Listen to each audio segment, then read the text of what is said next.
You stand in near darkness. Before you are a set of steps that lead to the high archways that govern the entryway to the mansion proper. A large set of dark oak double doors sit patiently closed, awaiting your advance.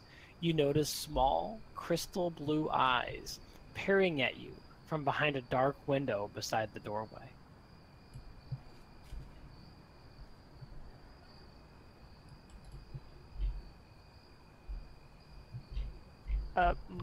Moore walks up to the door and tries to pull it open. Yeah. It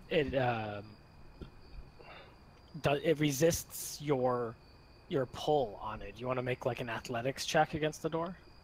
Well, I turn around and ask, does anyone mind if I bash this through?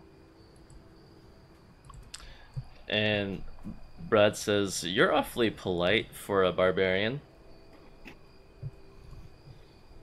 I think that's a yes. What's your intelligence more? I don't know. It's -1, Austin. -1? That's awesome.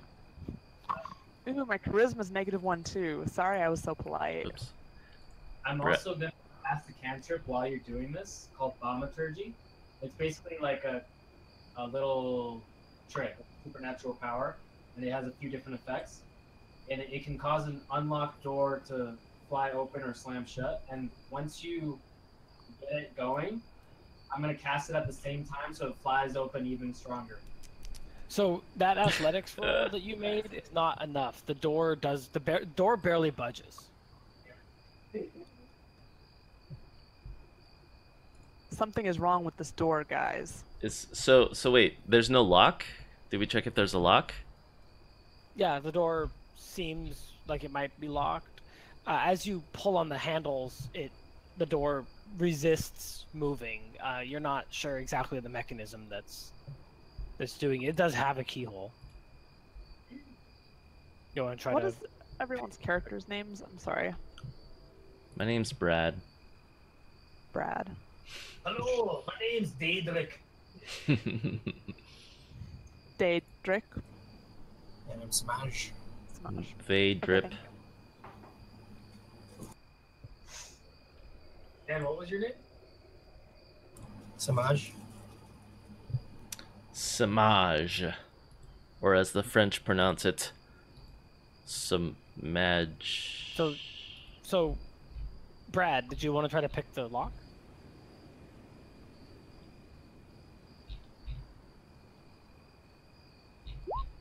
Yes. Oh, sorry. Yeah. I'm gonna go Yes. to guard and detect magic. Okay. You're doing that before I pick? Yeah. Yeah, you will notice that an eerie essence surrounds the doors, as if they themselves do not wish to be opened. I knew something unnatural was about this door.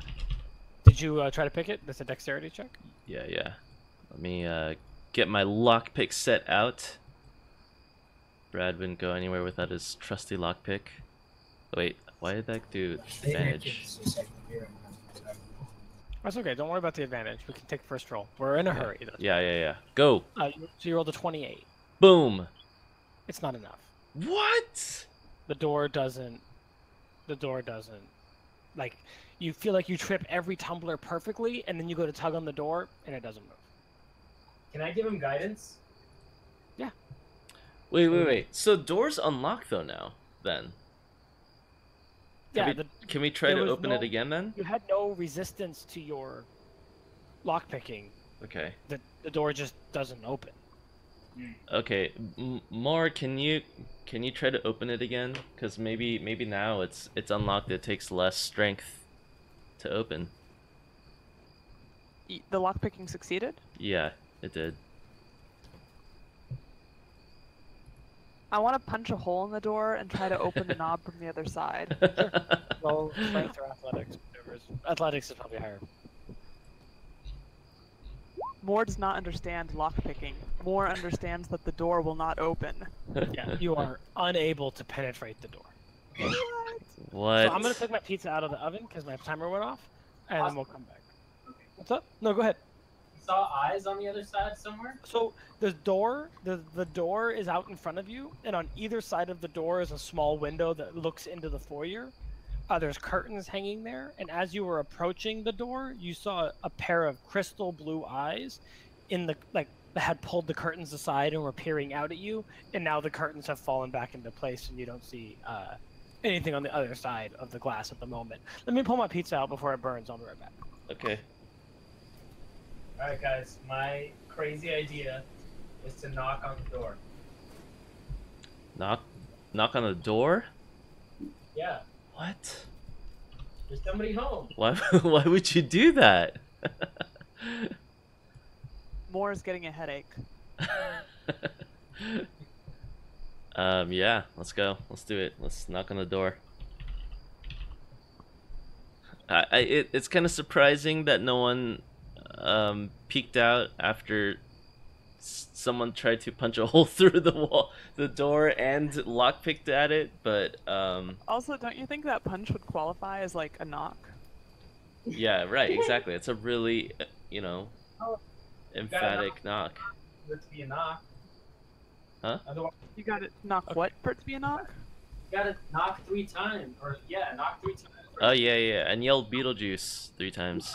It could be just the wind or the tree. Orc villages never have this knock rule.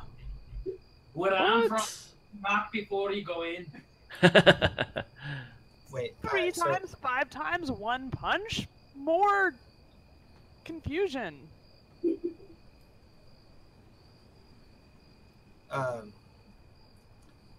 So the only magic thing I got within 30 feet was the doors. The whole area is unsettling to your magic senses as a wizard. You're not thrilled with anything, but what sort of produced the biggest response was the doors. Okay, Well, I have a great axe. I just realized this. Okay. That's your only weapon, yes. But axes are for doors. Doors are made of wood. Is the door made of wood?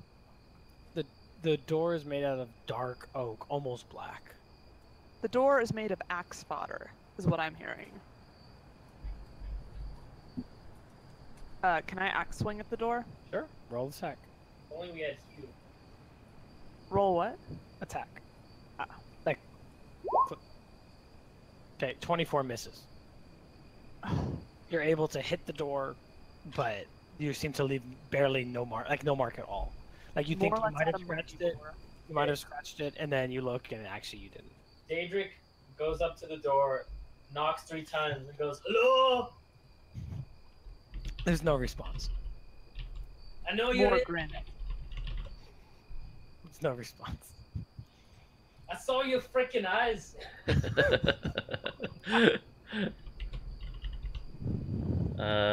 Hmm.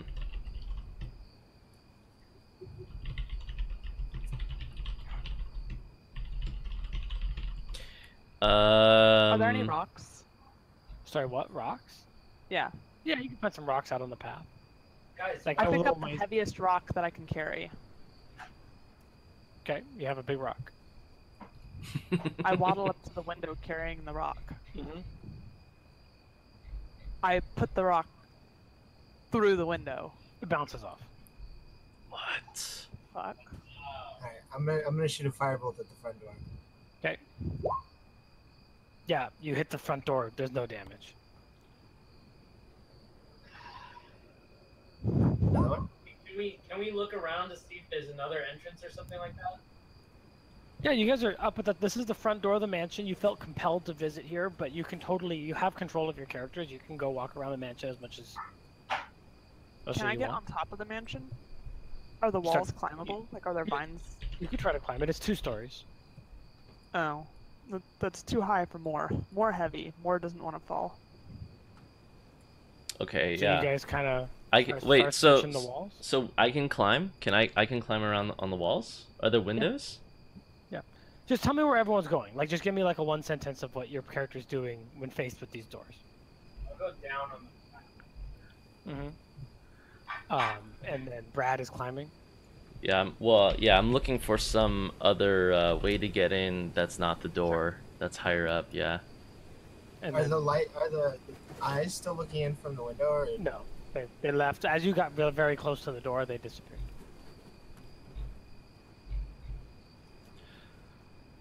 Do I see anything down this like little hallway? Yeah, hold on, I want to hear from everybody what they're doing. Okay. I'm still waiting on Moore and Samaj. Samaj is casting Mage Armor. And Moore? Moore is pacing back and forth, looking in Okay. through the window and looking at So- the. There's a moment, and while you guys are doing these different things, there's a moment where all of you have your back to the door as you're doing different things, and in that moment, you hear a loud creak, and you look behind you to see that the doors have opened on their own accord, and the onlooking crystal blue eye is now gone. The looming black space behind the entryway stares menacingly at you, inviting you into its abode. Guys, I opened the door while you were.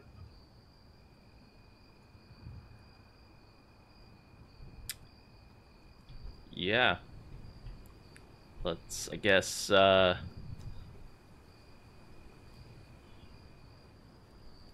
gonna cast Dancing Lights and keep it up like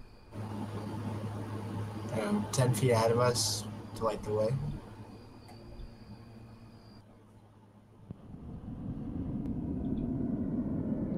oh shit. So, so you kind of enter into this entryway.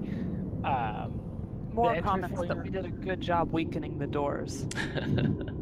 The entry foyer has a large open space with a floor of black marble. Two imposing-looking demonic figures stand on either side of the foyer, as if motionlessly watching over the empty room.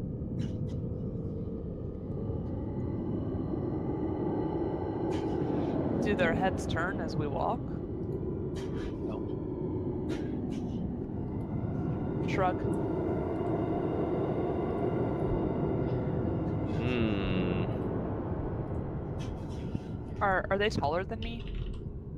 Yeah. No, taller than you? They're probably about your size. Good. I could take them. Let's go. So there's little stairs up on the far side that lead into what looks like a little waiting room. I can reveal what you would see of that.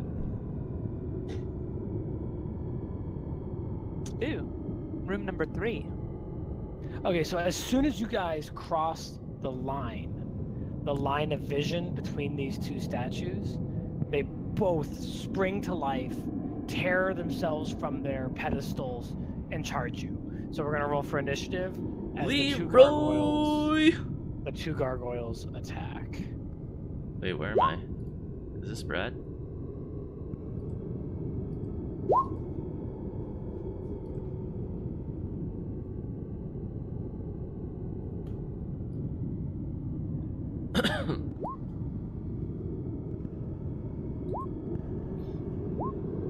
You guys all on the initiative tracker?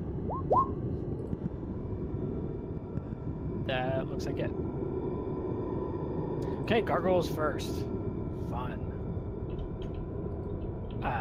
They see Brad scurrying across last, and they kind of make that charge at him, seeing him as the smallest, weakest target. The first gargoyle leaps at Brad, makes an attack with his bite, 10 to hit, and then his claws, 19 to hit. Hit the 19 hits, yeah. 17 slashing damage. The second gargoyle sees what his companion 17? 7. Oh shit. The second gargoyle sees what his companion started, jumps in there for the flank, 21 to hit for 5 piercing, and 13 to hit. To me too? Yes, flanking you. Okay, so the 5 hits. The 5 damage hits. Yeah, so you took a total of 13 damage on this turn. Yeah. It's Ow! Moore's turn at the top of initiative. Guys, that hurt. I'm bleeding. I'm sorry that happened to you. It's not a I will flesh show them. wound. I will show them even more pain. I'm gonna great axe the one down left of me. Yeah. Even as Brad is bleeding on the ground, he's like he face palms at the And I'm not pun. nice and neat about this. I lift my axe straight up and I bring it straight down just to chop him.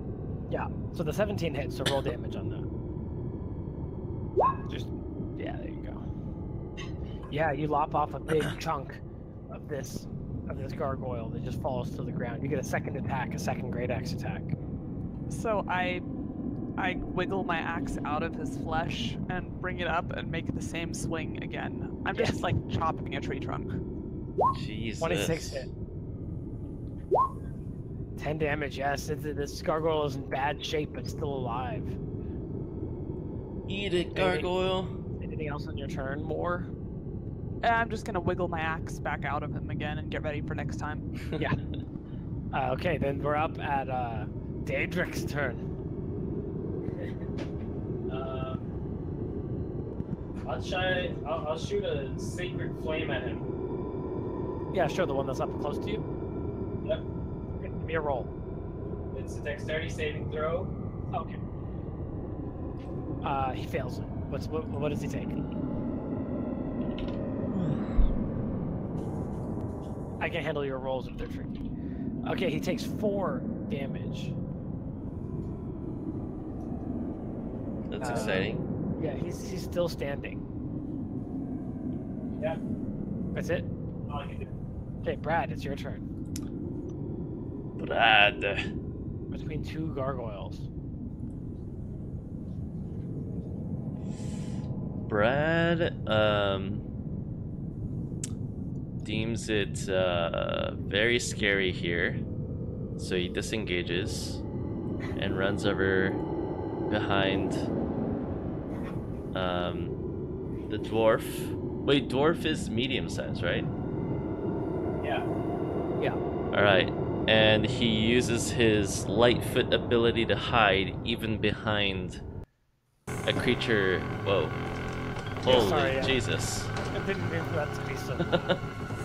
I turned it down on my end, but that'll take a second to get to you guys. Oh wait, I can't just I can't hide because hide is an action, right? Right. Okay, so never mind. But I disengage and I run over here. You can flavorfully hide. Yeah, I hide behind Diedrich. Are you making an attack? No, because I disengaged. Okay, yeah, so you disengage. Samaj. Is Samaj here? He is. Yeah, sorry. I'll cast Toll that at one of the ones that's already hit. What does that do? If it's already been damaged, it does more damage. It is necrotic damage. Okay. Wisdom saving throw, which he fails. So we're looking at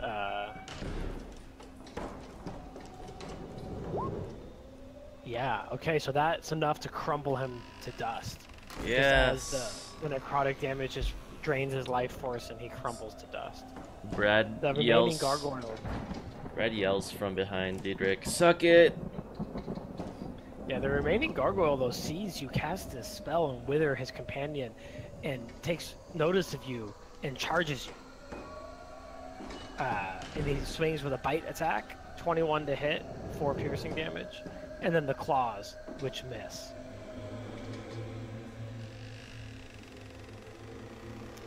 And we're up to Moore's turn. Moore is gonna give him a taste of axe. Mm-hmm. That's not enough. Second attack. Not enough. Damn. Moore is not able to find gargoyle with her swings. Infuriating. Am I allowed to use rage at the end of my turn? You can activate it anytime you want. It'll give you that third attack.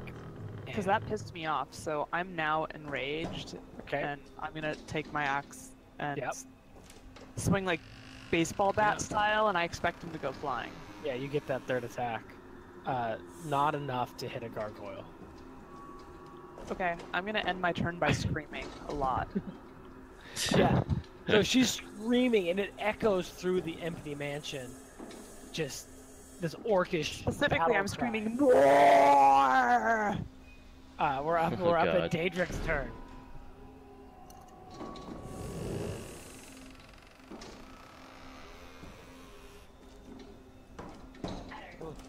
I was muted. I was asking, is more a girl orc or a guy orc? You know, Austin asked me that same question, and I answered, more is. Okay. Dang. Is a bay. I run behind the gargoyle, and I'm gonna swing at it with my maul. Yeah. Bring that maul. No, Hey, I'm Brad. Are you saying you'd like to see? No, that's the maul. I like this. Oh. Roll damage on that maul. My genitals. I was asking if Brad was asking to see my genitals. I'm okay. His name's Daedric. No, but it wasn't it? Oh, you're right. I got names mixed up. No problem. Yeah, you hit him for 10. Chunk a big piece of him off. I think as a war cleric, you can use a bonus action for another attack. Is that something you can do at this level? I can, but I can only do that twice in a game. Got it. For some kind of rest. Sure. I'm gonna save it. Great. So it's Brad's turn.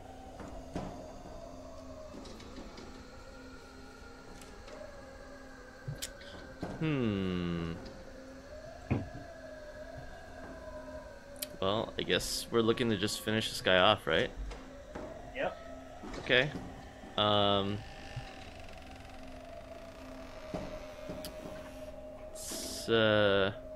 Dan, did you mark the 4 damage I did you? No, I'll mark it now, but I have an emergency I have to actually run out. Okay. So I gotta, you guys continue on.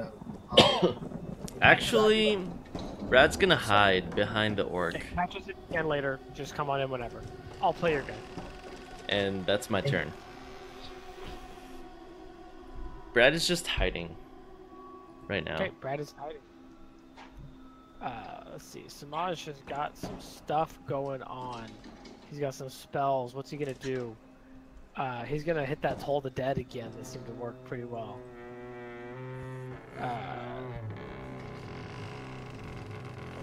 For 14 damage. Jesus, that is pretty good. But he's gonna just kind of try to hold his ground here and not try to step away. Doesn't want that attack of opportunity. Because the gargoyle's gonna swing at him regardless.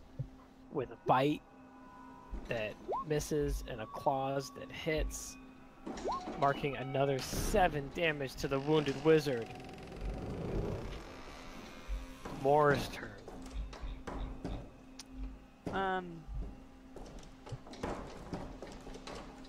I count as one size larger when determining my carrying capacity. Can I, like, pick him up and throw him? Sure, that sounds awesome. I want to throw him against... Well, how is this room lit?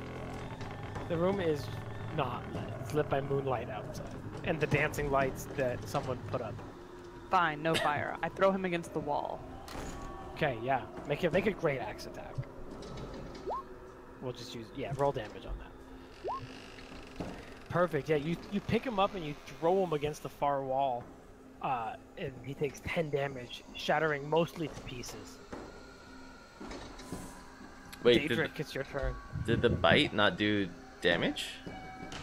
Did I miss The that? The crit on the bite? No, he didn't have advantage on his attack. Oh. These guys should be rolling to me only. I rolled damage on the claws instead. Oh. Swing at him again.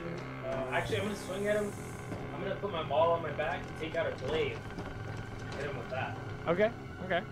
It does reach, and I can also use the bonus attack to hit him with the butt end of it too. Okay.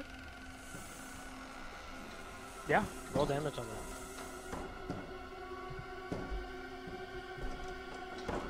Sorry, I can do it if your equipment is shit. got it. 1 second. Okay, he takes 5 damage from that. Then you got a bonus attack. Yeah, that'll hit. Okay. And this one is gonna be a Yeah, and that's actually gonna kill him. Just this onslaught of attacks here Nice. is gonna take down the gargoyle. I'm gonna go cut my pizza and grab my pizza as you guys enter the next room, which I can at least describe, I think. No, I'll be right back to describe the next room. And Brad is clutching Moore's leggings or whatever is down there. Whatever may be down there. And he's like, it hurts! I'm bleeding! But Do we have pain is it? temporary. Brad's like, do we have a cleric in the group? No cleric, only axe. Do you want axe?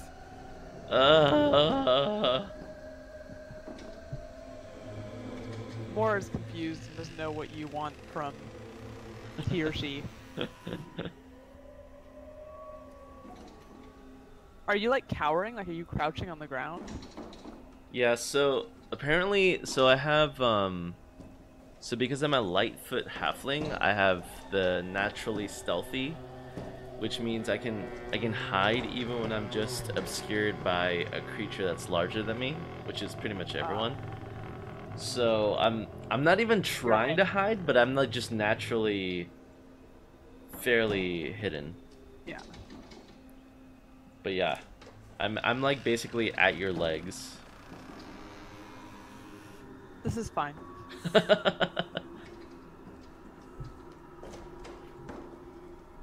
Ooh, food. Thank you. I'm gonna grab a sweater too. One sec.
Okay, is there anybody here to even DM for?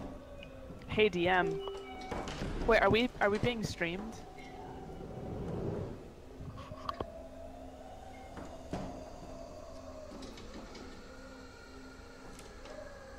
I believe yes. I was just curious.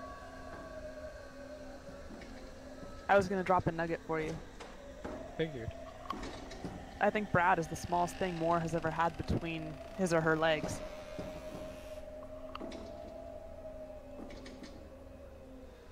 What? It's complicated. Eugene was just explaining how he was hiding by holding onto my leg, basically under me.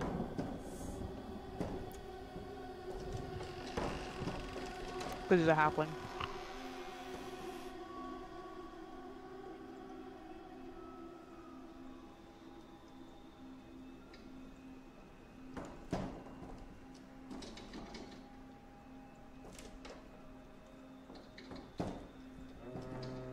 Moore is a crude creature.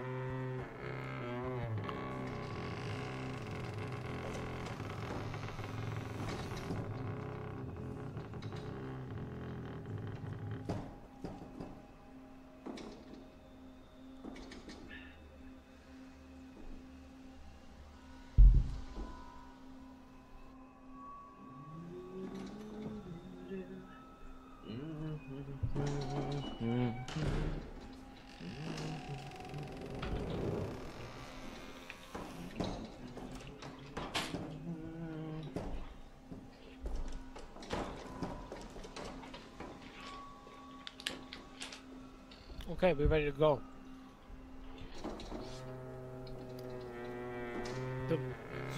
Room 3. You guys see the numbers, right? I can refer to them by number. Yeah, which the numbers? Okay. Room 3 is a raised platform, a step up from the foyer and the adjacent room, which you can tell is a T. And it's situated at the bottom of a stairwell.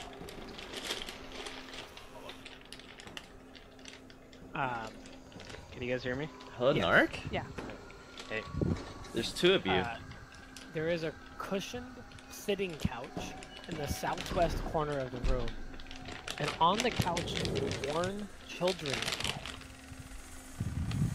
Wait, On the what? north, there's a children's doll, Oh. like a toy, on the couch in the corner of the room. Oh.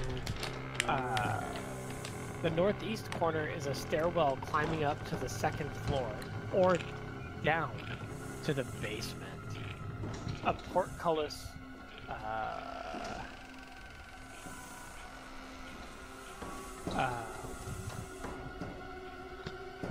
yes, a portcullis blocks the way into the stairwell.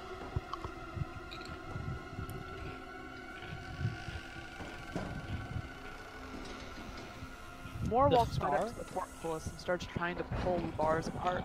No, you're not able. Very similar to the front door, giving you problems. The star in the room right here is a You're right here, didn't happen. There you go.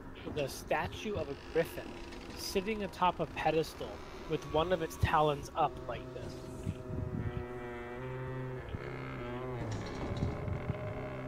I fist bump it. Yeah, you fist bump the yeah. Do you fist bump it hard, or do you just like lightly tap it?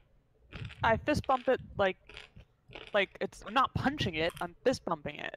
Like Yeah, as you fist bump it, it like wiggles as if it's like on a hinge of some kind. Guys, I think I this look back thing's at the on a group. hinge. Are you guys watching me do this? Oh yeah, I'm behind you. Do you approve of my actions? Brad doesn't notice. He's just in pain and crying about it. What were you doing more? Well, I just want I've noticed that this thing wiggles, and now I'm looking back to see if anyone else noticed that I did this.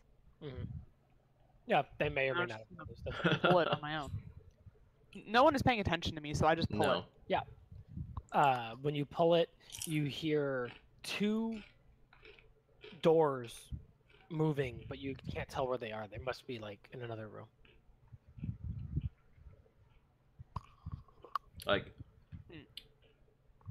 Like hinges? Is it like creaking?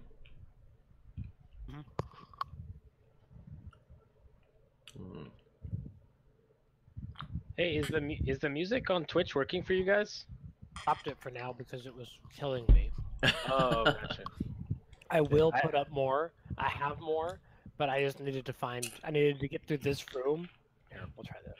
No, I didn't have it on before. I just turned it on, so I just was wondering. Oh, got it. Yes, now the music should start in like 5 seconds. I'll pick something else. I had it on this haunted house sounds, and the creaking door sound was just nonstop and killing me.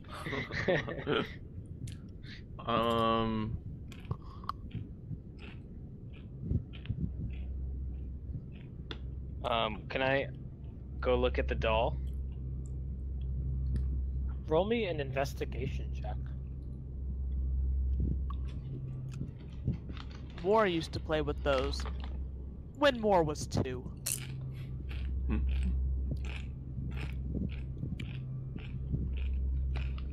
Yeah, even with that middling roll, something about the doll causes like a second look, and you gaze at it again, like before you put it down, and you realize that you've seen those eyes before. They're eerily similar to the eyes that were staring at you through the window as you approached the manor. Oh that's God, good. burn it! Burn it!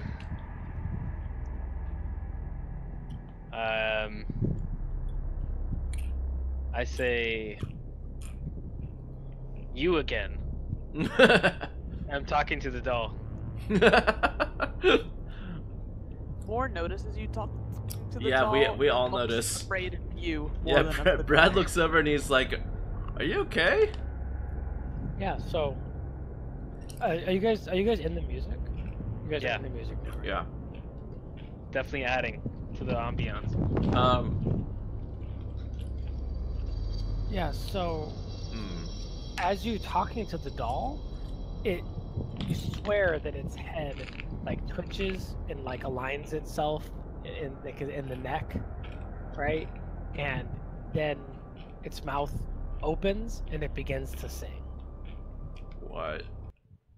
And everyone who can hear it, which is everybody in the room, needs to make a wisdom saving throw. Against what? Is it for frightened? Because I have a thing against frightened. What is it? Advantage. Sorry, I'm getting messages from work. Hold on. I mean, keep playing. Yes. Take advantage on the saving.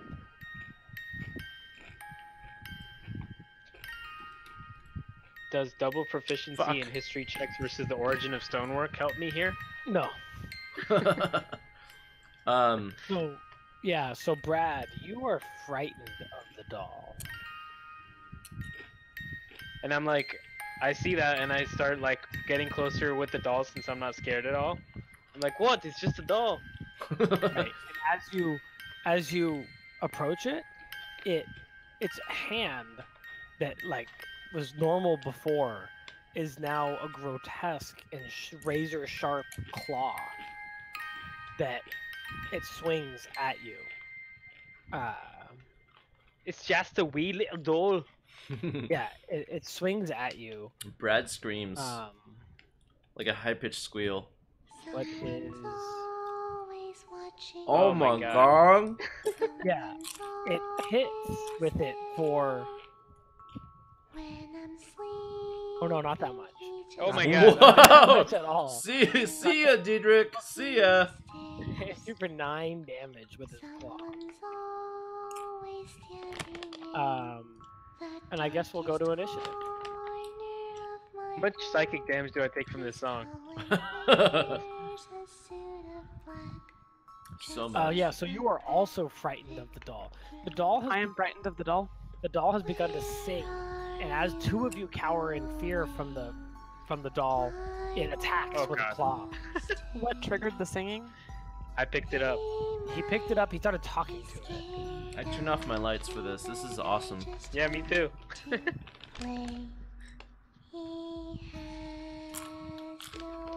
So I'm gonna drag out a token that is not the doll, so that we have something to talk about.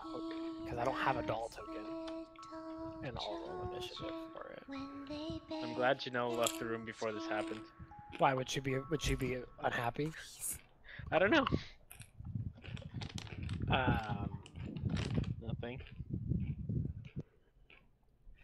Who are we missing? We're missing Moore's initiative. But is Dan out? Yeah, Dan said he had some emergency and would be back, so I'm gonna play his guy. Okay.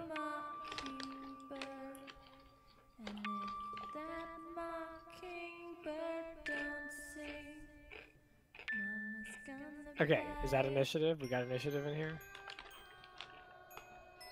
Oh, the doll gets to go first! Oh god. What? The doll gets to go first, that's the best! Mm. And so it's gonna continue to attack Daedric, who holds it in his hand. 17 to hit probably hits. I have 17 AC. Yeah, that hits. Damn. For 10 damage. Damn. Yeah, Drag it. it's dealing the damage. It's now Moore's turn, who is frightened of the doll. She cannot end her turn closer than she began it, and she cannot, and she has disadvantage on attacks while she can see it. Is the doll still in my hands, or did it like jump out to attack me? It's still in your hands. Okay. So I have no range on my You axe, right? So I can't hit the doll. You could throw something at it if you wanted to. I can throw the doll at you, and you swing at it like a bat. No. Wait, but if I throw my axe, I no longer have a weapon, right? So you can throw you have other stuff. I just didn't fill out your character sheet very thoroughly. Like you've But got I have one axe. Well, you've got hand axes or something that you can throw. You realize it's in I have my a pile hands. Oh. Yeah, but okay, I'm real scared, so I'm gonna run behind. Who is this? Oh, it's in your hands. But You it's can't run sticking behind. out in front of you. Wait, who are you gonna run behind? Diedrich? Daedric. Wait, but you're bigger. Daedric. You're bigger than everyone by far. You're not able to Yeah, hide. This is how I feel. That's just I feel how frightened. So I run into this corner and face the wall. Okay. It's Brad's turn. Hello, doll. Are you traversing across sorry, bridge? Don't talk to the doll. At the end of your turn, roll a wisdom save. A wisdom save. Okay, you break out of the fear now. On your next turn, you will not be afraid of the doll. Okay. I want to break free. Brad, it's your turn.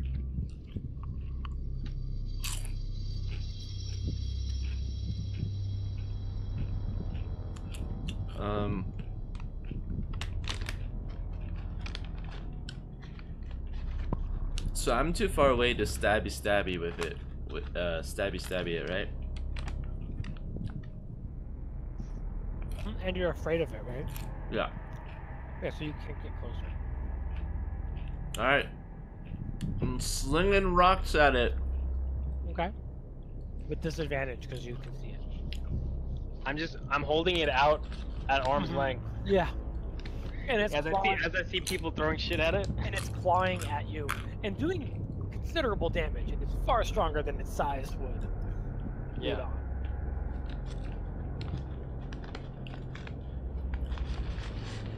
Yeah, 14 hits it. It hits? Yeah, that hits. Whoa. Alright.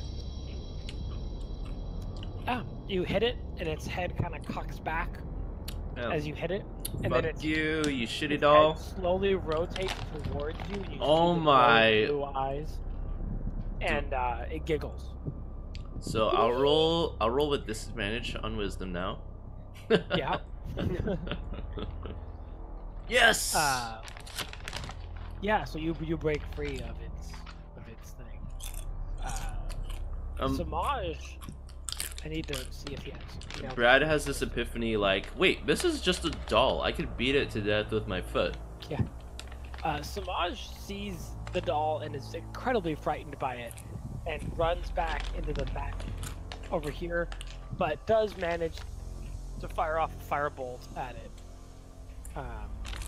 which hits for 9 damage. So again, it it gets hit by this blow, and then it turns and smiles and tilts its head at the new target here.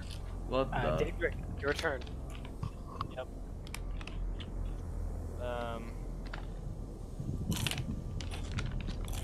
As a bonus action, I'm gonna use magic weapon and turn my maul. Actually, I'll turn my glaive into a magic weapon, Okay. and then with my actual attack, I'll attack it with the glaive with Yeah. a +1 on top of whatever this just rolled. Yep. That'll hit. Okay. And then +1 to the damage I'm about to roll. So Okay. 9 damage. Okay. And then, then I can't use the bonus action because I already did. So that's it. Okay. Yeah. So as you hit it, you knock it out of your hand, right? And it stands up briefly, looks up at you, and then in the dim light of the room, just seems to fade into the shadows, disappear.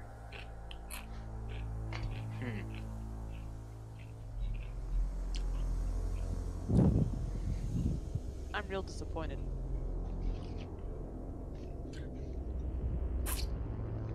And that's, you guys are no longer in initiative. Okay. Do people need healing? Yes. Do multiple people need healing? No? I do. Hmm. What you got?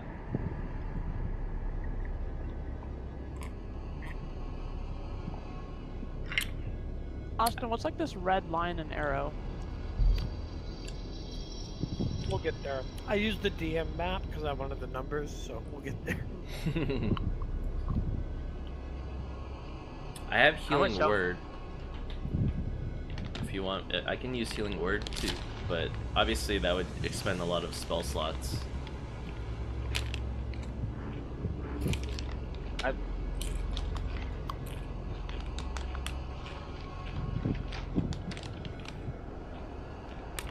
Yeah, I have cure wounds. I have a higher level one that can do multiple people for a lot more, but let me just do that. I'm gonna do prayer of healing.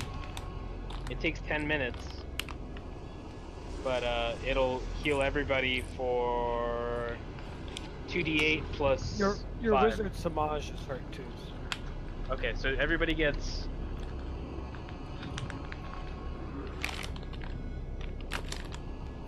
How much? Ooh. Damn. Got me to full. That should help you guys out, yeah. How many This more? is why people have clerics in their party. Yeah. How many more of those do you have? I could cast one more. One more? Okay. Actually, I could use higher level slots to do it, but I would rather not. Yeah. Okay. Cool. That's a 10-minute ritual that you Yeah. kind of kneel and perform this ritual while your friends kind of stand watch. And you swear during it that you can hear that song, the song that the little doll was singing. You swear you can just hear it echoing through the halls. At one point, you feel like you can hear a loud argument, but as you try to focus your ears on the words that are being spoken, they seem to fade into nothingness. But 10 minutes pass without you being attacked or anything like that. So during that time also, Brad practices that song on his flute.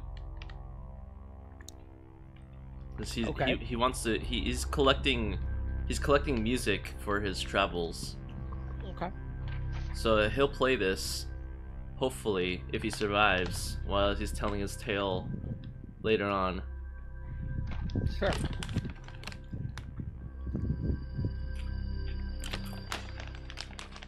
Okay. Okay. That's it. Yeah. You Alright. guys are up. So what do we have openings wise? So we have stairs and we have Yeah, so the room you're in, room Okay. 3, is raised just like 5 feet above rooms 2 and 4. okay. So you can look down into room 4, and it looks like a tea room with 3 little tea tables, each one with 2 chairs, Mhm. and a big ornate chandelier hangs over it. You see the staircase, the spiral staircase that's next to you goes up and down, but there's a portcullis blocking your entry to the staircase.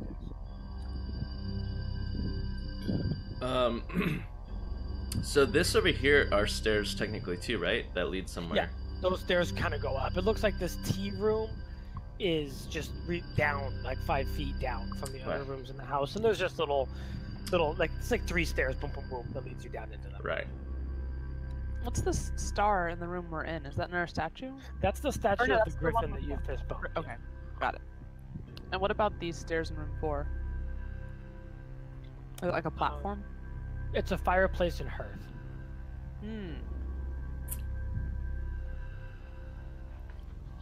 There's a Moore is clock gonna again. wander into the tea room.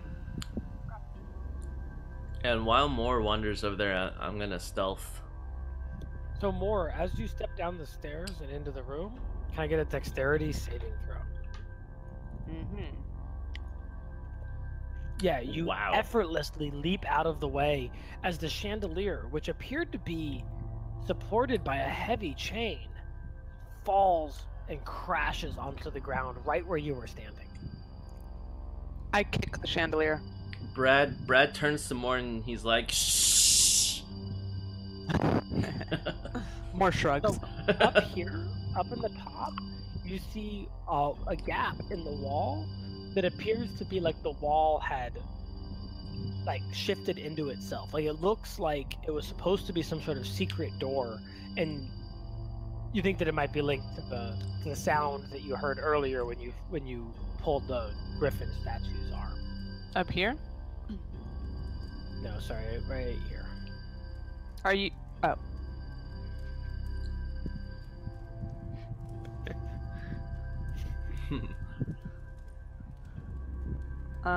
So it's not accessible right now? For me? No, it is accessible Oh. right now. It's open. Oh. Oh. But it looks like it was not open a minute ago. Oh, I see. Moore is heading for that. Okay. It leads to a very small tunnel with another identical door on the other side. Brad is sneaking and curious about this next door room over here. Yep. We'll get to it in one sec.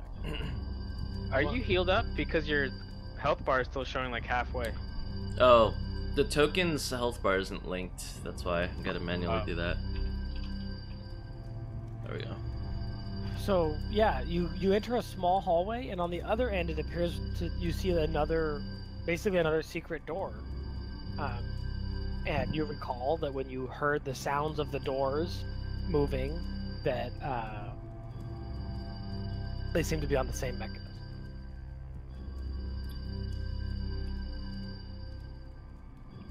Those doors are open as well. No, the door on the opposite side is not open. So we have to find some other trigger to open the other door. It seems like. Well, maybe it was already open, but then pulling the thing caused it to swap. Oh, okay. Like, your door is closed, but mine is open. So Right. maybe... So Brad goes over to this gargoyle, and he says, "Moore, you're really smart, actually." And he hits the arm, the gargoyle arm. Yep. And so the door behind Moore closes, and the door in front of her opens. Moore, are you? How you doing? Did it work? Real smart. You're real smart too. You guys are yelling through the door. Well, Moore. So Brad doesn't even see what's going on. He's just trying to like listen. He's like trying to listen for a response. Daedric saw the gates like shift like that, and he's like, "Oh, you're fucked." Yeah, so what you see on the other side of the door is basically a thoroughfare. It looks like nothing is done with this room. It just seems to be transport to other rooms, and there's a double door and Room 9? Yeah. There's a double door and a single door in the south side of the room. Okay. I'm gonna call out to Brad. Do it again. Do what again? The thing. Do the thing again. The thing? So Brad takes More! Do it more! So Brad takes out his flute and starts to play the creepy doll song. More cries out. "Rah!" And then it dawns on Brad. Oh yeah. Oh. Okay. And he pulls the door trigger. Moore comes blasting through this door and runs full speed, full orc barbarian speed to where you are, and holds up his fist like he's about to hit you, and then just lightly taps you on the forehead. Thanks. Brad's like, "No problem. I got you." So there's a room that has more doors, but one of us has to do the thing you just did a couple times while the rest of us go through. So, how do we How do about that? we make how about we make Dan's character do that? Yeah, we can totally do that. That's a glorious idea. Is that where you guys want to go, or were you interested in looking at room 5? I mean, yeah, I could go either way. I know that you guys were split on that. I could go either way. So you guys talk about. I'm gonna wash my hands real quick. When he pressed the button, did anything change in the doors in room 5? No, So these 3 doors or whatever at the bottom are just closed. What are those? they look like doors. One's a big double door, and one's like a small. Okay. So they might even be unlocked. Yeah, let's go check them out. I'm gonna go look at those doors and So, oh, sorry. yeah. I'll go right here. Standing from the entrance, you see a dusty old dinner table. Yeah, so standing from the entrance there, you see a dusty old dinner table in what appears to be a big, grand dining room.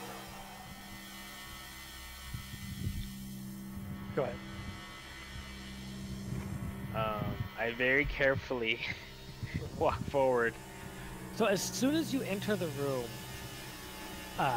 the air grows warm. The room bursts to life as ghostly apparitions appear seated at the once empty table. A What? large dinner party is being held, and a roasted hog materializes, along with plates of all varieties of food. Jugs of foaming ale are being shared between ghostly companions. A large, spectral human man stands at the head of the table, saying nothing. A serious scowl and frown is cemented over his face as he overlooks his guests, who seem to be enjoying themselves. Brad is extremely excited by this, and he approaches and he says, "Hello, hello. Can you guys hear me?" Yeah, who are you talking to? You said there was a man at the head, right? Yeah, so you go up to him. Yeah. Because, like, basically, if you shout into the room, the ghosts don't react. Oh, But okay, okay. if you want to follow up with one individual person, you absolutely can do that. Okay, he goes up to the head of the table guy. Yeah. So as soon as you call one guy out, and you pick this guy at the head of the table, right? Yeah. The room abruptly becomes quiet. All talking and laughter ceases. Every ghost in the room, 24 of them, are now facing you. The man at the head of the table looks at you and then starts to run straight towards you, running straight through the hard wooden dining table. And he says, "You should not be here. Leave this place." And then Brad says, As quick as the party has started, the room is empty, dark, and cold. "What?" The ghosts are nowhere to be seen. There is no sign of the man who rushed at you.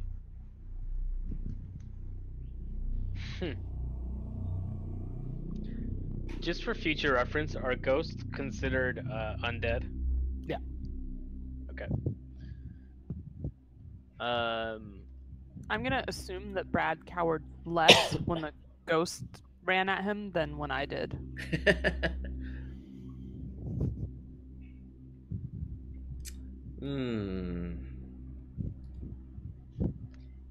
Yeah, we both were like, we both flinched, but then we're like, look, this awkward moment where nothing actually happened. Yeah. Okay, so I'm gonna keep going forward. Walk around this table. Walk the around. doors. Yeah. So the big double doors are unlocked. All the doors here are unlocked. Oh, Okay. so real quick, actually, was there any thing about what the ghosts were like wearing or doing that would give us more hint as to what their background was? The man at the head of the table was dressed as not like a formal military, but definitely in sort of like a military-esque uniform. From how many decades ago? from about the time when this village fell. Okay. Military. Interesting. Like, yeah, like it's a smallish town, but like just wearing his accolades from battles and his, wearing decorative armor. Okay. Alright. So Brad's again tries to stealthily kind of explore.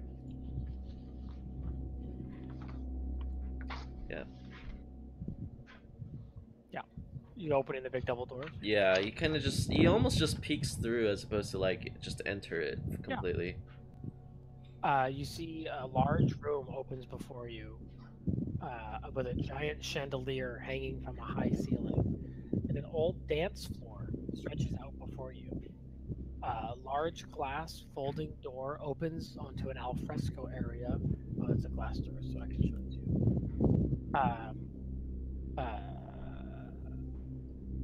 Alfresco area on the east wall.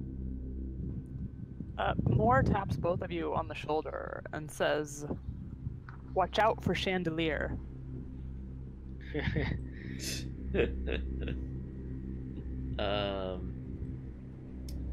Brad says, "Yes, I know."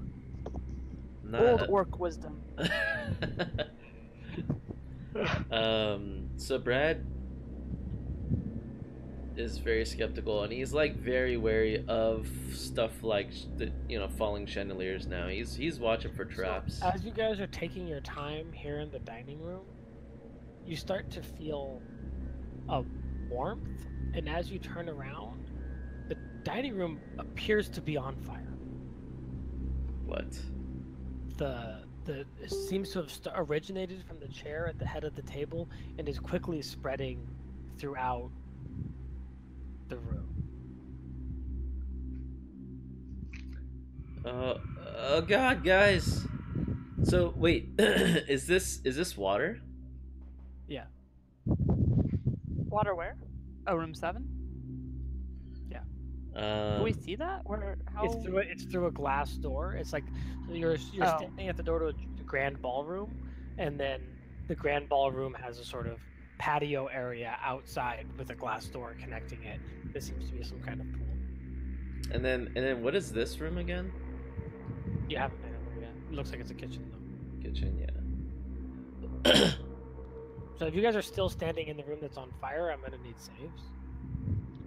I mean, con Oh saves? wait, the dining room that we just the dining room that you're in now appears to be on fire. Oh, then I'm gonna move into the new room. Okay. Yeah, me too, but being wary of the chandelier. Yeah. Brad, Oops. are you hesitating? No. He sees fire and he runs out. In fact, he runs to the pool so he can get some water and splash it in there. Okay, yeah, absolutely. So a couple things happen. You run through this room towards the pool. It's a fenced-off private swimming pool. There's not much water left in it, but there is some. It's all green and growing algae. Every now and then, a ripple emerges from the depths, but you're not paying attention to that. You're running in there, right? So give me a perception check as you're approaching the pool. You notice two things. One, there's a gleaming jeweled sword laying on the far side of the pool. And two, there is definitely something big just below the surface of the water. What? And by something, I mean a creature.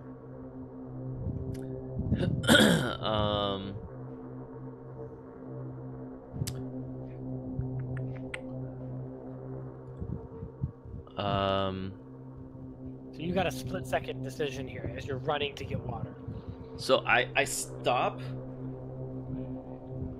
before I fully get there, and I see that, and I cast Minor Illusion to continue the sound of footsteps approaching. Yeah, that's cool. So a erupting out of the water is what appears to be a beholder. Oh my Jesus! Erupting out of the water, this many tentacled, Probably be here. this many tentacled creature jumps up out of the water and looks at your illusion. And as he looks at the illusion, you see this lifeless eye. And you notice the tentacles around him move slowly, as if withered, and pieces of it seem to like drip off of its body as it turns to look.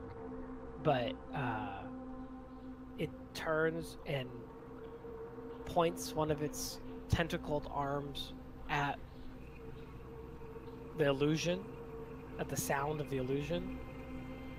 And then there's like a recoil as it fires a disintegration beam in the direction of the footsteps. And then it kind of wiggles its tentacles out to get a better look at where it shot. It doesn't see anyone there, and it slowly recedes under the surface of the grimy green water. What the? Brad slowly backs away. Yeah, and as you back into the ballroom, the man that rushed at you before materializes in the middle of the room. He seems younger somehow, as if a vision into an earlier time in his life. A beautiful woman enters from nothingness, dressed in a flowing black gown, her eyes dark and dangerous. He holds her and looks into those eyes, and she looks back into his. "We will disappear, just the two of us, my love," the man says dreamily. "Oh, Montarthus, but what of your wife? And we have work to do." "Never mind her. She will cope. And your army, the army of the undead. Well, let us not talk of this tonight." And the apparitions fade, and the room is again empty.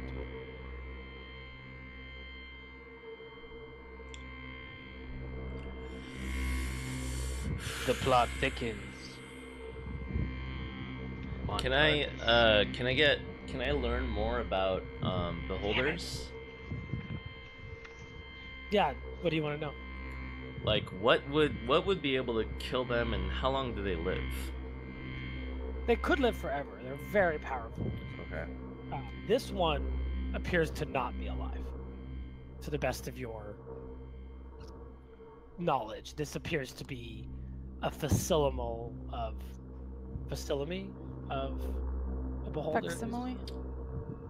So It this appears is. to be like as if, yeah. Was I able to perceive But do we know? wounds or sickness symptoms on it, or something of that nature? The same way that you could perceive that a zombie is not alive. Yeah, Like, it but looks like it's been dead for some time. okay. So there was no easy way to tell what killed it exactly, because it's been so long. Yeah, and you only saw it for a second as it kind of came Okay. up and shot some eye beams at you.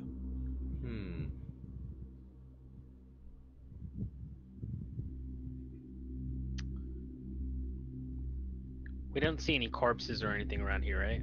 Nope. Except a beholder corpse.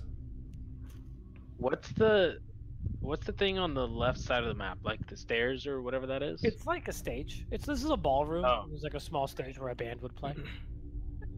Do we know anything else about beholders? Like, I mean, like from looking at the monster manual, I kind of remember some things, but like, do we know those things? No. A beholder is something that you guys have certainly heard about. There's been stories about beholders that you've been told, but all you know about beholders is that they're exceptionally powerful, dangerous creatures that are almost always evil. And that beauty is in their eye.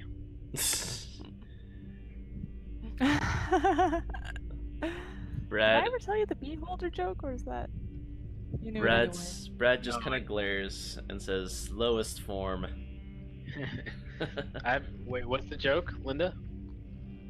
anyway? Okay, sorry, Austin. I'm interrupting your D&D game for this. The joke is like there's a farmer and he steps out of his house and he holds out his hand and a bee lands in it. But what was in his eyes? I don't know. And the answer is beauty, because beauty is in the eye of the beholder. So like you just made the same joke about the beholder, so I thought maybe good job. I never would have thought of that online. I found it on the internet. Okay, anyway. Is this like a fireplace? Another one? That's the stage. That's what I was just asking about. A stage. Yeah, I'm gonna search very... Oh, Like a well, actually, ballroom. first of all, I'm gonna look into the kitchen and look for utensils. Oh, yeah, good idea. As you open the double doors back into the room that was previously on fire, Oh, yeah. seems like nothing has changed. If there's no sign of fire, nothing seems burnt or scorched in any way. Huh. So if Alright. I investigated the room, I wouldn't see traces of, like, soot or... Nothing like that. Huh. Okay, so yeah, I go Can into I- the kitchen. Oh. Yeah, go ahead. No, you go ahead. While you do that, I'm gonna do something, but you go first. Okay, I was gonna go into the kitchen and look for something that would make a lot of noise, like pots or pans or metal utensil, and then I was gonna like usher people into the dining room again, and from around the corner throw this noisy whatever it is at the pool. And Okay, what did you want to do now? While he's gathering that stuff up, what did you want to do? I just want to investigate the table. Like, is there anything underneath it or on top of it? Any inscriptions or I don't know, anything No. interesting about the table? Not really. It looks like a normal dining room table. It doesn't feel any more or less spooky than the rest of this place. Nothing on the walls.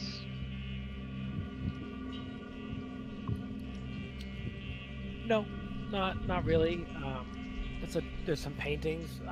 You recognize the man in one of the paintings as the man that you've now seen twice in spiritual apparition. There. Oh, well, we already know his name.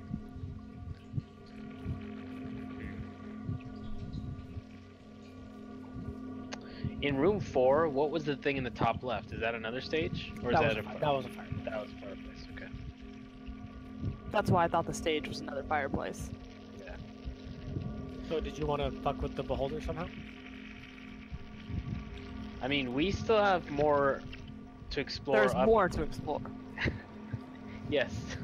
Thank you, more. There's additional rooms to explore. More! There is more to explore! Rawr. Mor's getting agitated now. There's more to explore. Yeah. Up, up near room like 9 and stuff, where we did the portcullis going up and down the gates. So if we don't want to fuck with the beholder for no reason, Mm-hmm. we could go up there. Just throwing that out there. More is already walking that way. Good But, luck playing with Beholder. But yeah, I turned to the bard and I'm like, good luck fighting the beholder with the pan. Brad's like Banks. Not sarcastically. Even though I think you're the one who hired me, right? Did I hire you or just bring you along? Because, wait, what would be our reason?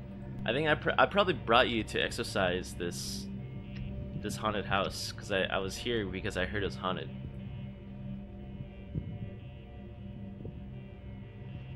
Sure. Yeah, I can do that for sure. Yeah, it like so doesn't matter. But anyways, so yeah, I as- throw a really loud metallic thing over there. As you guys, okay, so No, this is the reason I was asking is if you were the one who hired me, I would be forced to stick with you. Oh, Actually, it's not true. If he brought you as a friend, you would be forced by honor to stick with him. But if you're That's true. mercenary, your life is more valuable than any money. That's true. Yeah, that's true. That's a good point too. Yeah, I'm Ah. not fucking with the beholder either way. yeah. Are you throwing a pan at the beholder? Yeah. Okay. But from around the corner, I'm doing it so that he Where? can't Put see your me if he token where you pops wanna out. Huh? Put your token where you want to be. Yeah, it's like around the Could you doorway be side. So you're more gonna try to throw fluent? it all this way. More. Is that what you're saying? Yeah. Okay. 30, Roll for initiative. Roll for initiative. 30-ish feet. Initiative? The By fuck? yourself, yes. Yes, just you. What the fuck? You're throwing shit at a beholder. No, I'm not throwing it at him. I just want to like see if noise is what triggers him coming out. Okay, so you're throwing it. So there's doors here, glass doors here, right? Yeah. You're throwing the pan and trying to go through those glass doors, which are open, right? Yeah, exactly. Like I'm trying to like have it clatter like this kind of range on the I want it to make noise as it rolls down. But I will roll initiative if you feel I need to. Heard, No, it's okay. Moore is just gonna sit down on these steps. You just sit. So the pan bounces, pops up over the edge of the pool. Because remember, the water level's pretty low. The pool maybe Right. used to be 15 feet deep or something, and it's nowhere near that deep anymore. Right. And out from inside the pool comes what you would describe as an orange flickering laser, and the pan never touches the ground again. Damn, that's kind of cool. Okay, so it seemed like it didn't even react until the utensil fell into the pool. It seems like it was. I mean, it takes a second for it to react, but if you're trying to figure out what the trigger is, I'd say entering its little fenced area. It's not just a pool. Okay.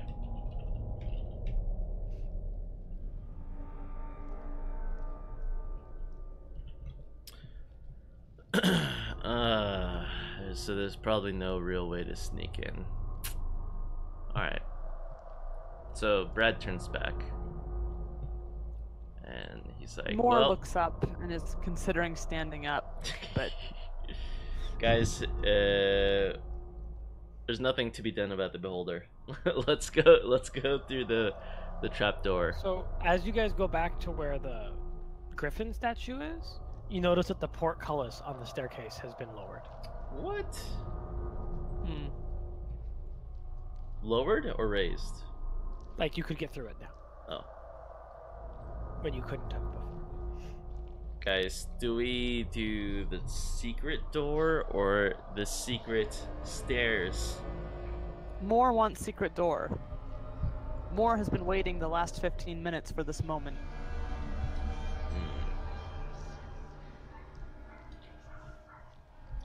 Okay, let's go. Samaj, you know what to do. Yep. So Samaj flips the switch. The door opens. You guys all pile in. Wait. First, I just want to put my hand through where the stair portcullis was, just to see if anything happens. No. Okay. The stairs, but you do, as you look around the corner there, you see that the stairs go down into some sort of basement, and they go up into the second level of the house. Okay. All right. I'm gonna join the rest. Cool. Samaj flips the thing. Doors close. The door is open.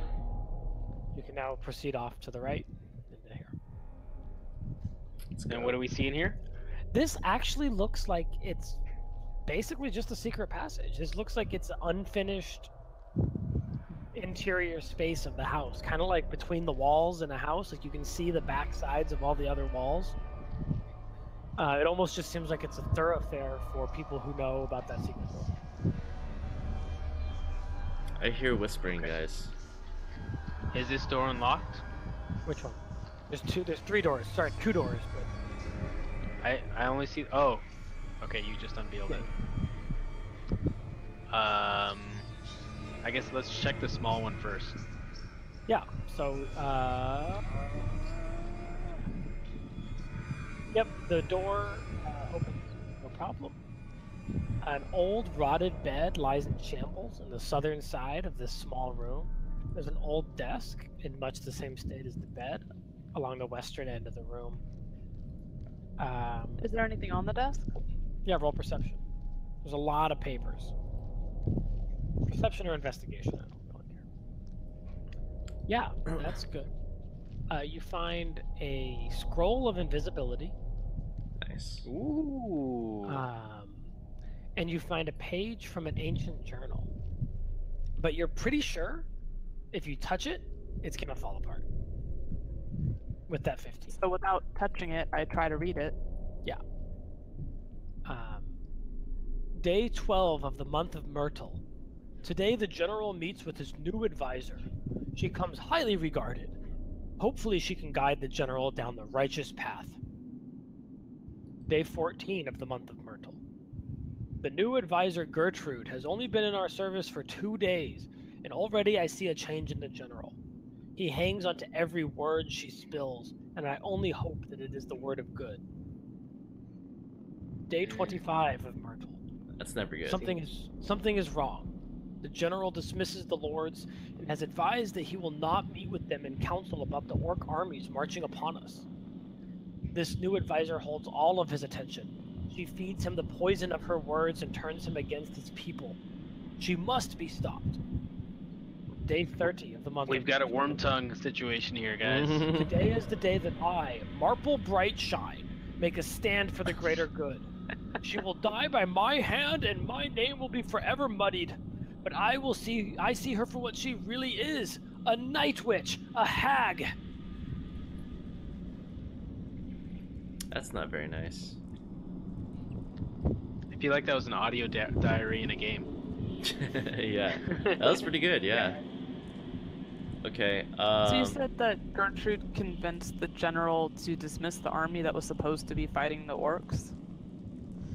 Yeah, kinda. Basically just that he wouldn't meet with his advisors and wouldn't go through the normal preparation steps. It doesn't say that he, like, excused all of the military, but, like, this town, as you know from your prior studies of it, had faced yearly invasions by the orcs. Every time that the snow thawed, the orcs would be there and try to steal some stuff after they've had their own hard winter. And every year that the village would repel the fight. And this new general did a couple times, and then got a new advisor, and then the following year didn't prepare well for the fight. I think this Gertrude is a good lady.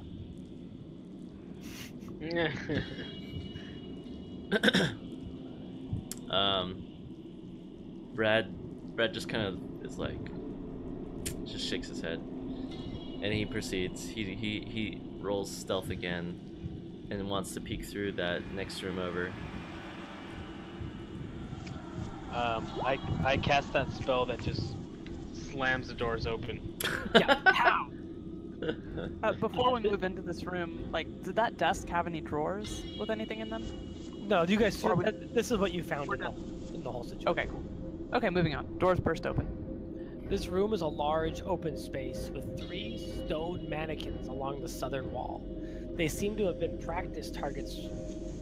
They seem to have once been practice targets because behind them, large black blast marks dirty the walls with silhouettes.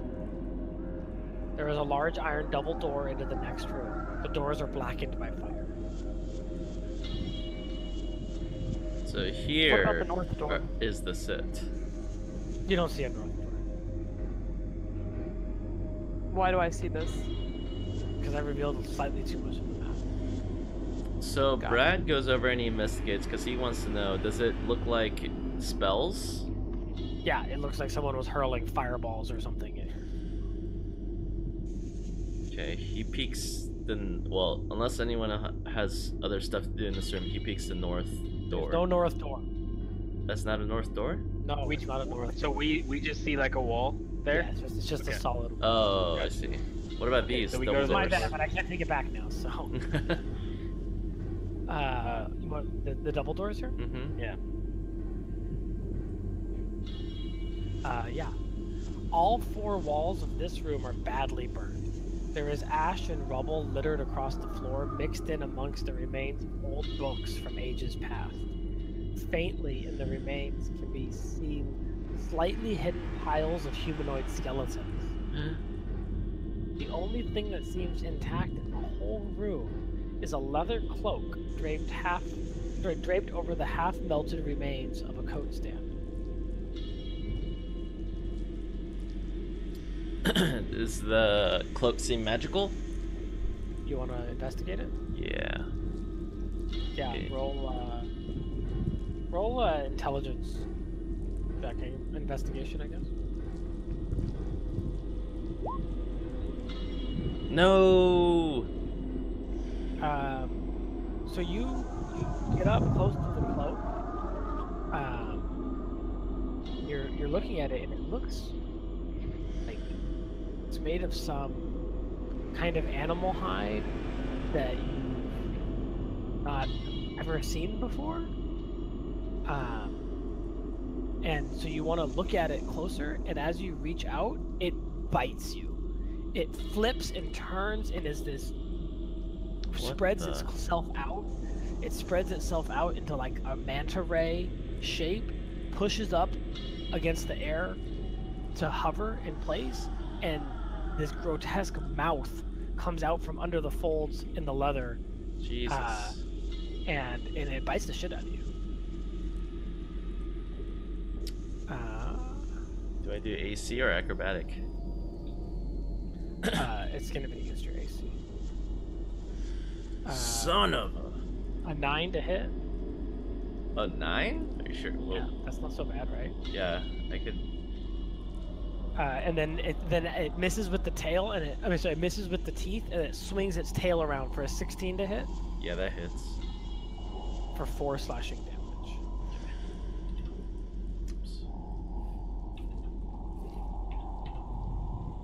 And as it unfolds itself to menacing size and lets out a horrible moan, and you'll all need to make a wisdom saving throw. There's an awful lot of scary stuff here. Huh, that's weird. Dude, did you see my roll? Yeah, it's not good. Double Nope. one. Those of you that Even fail, though I don't have advantage. those of you that roll below 13 are frightened until the end of the cloaker's next turn, and you'll need to roll initiative. Fucking damn it.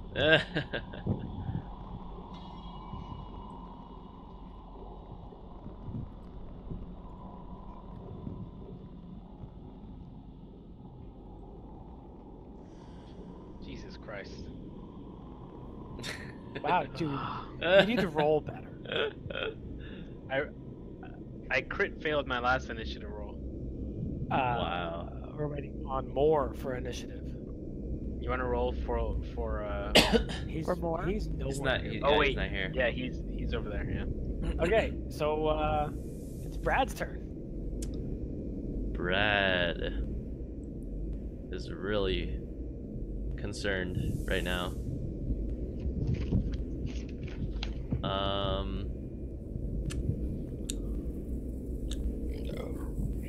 It's like, what hasn't bit you? Seriously, holy Jesus.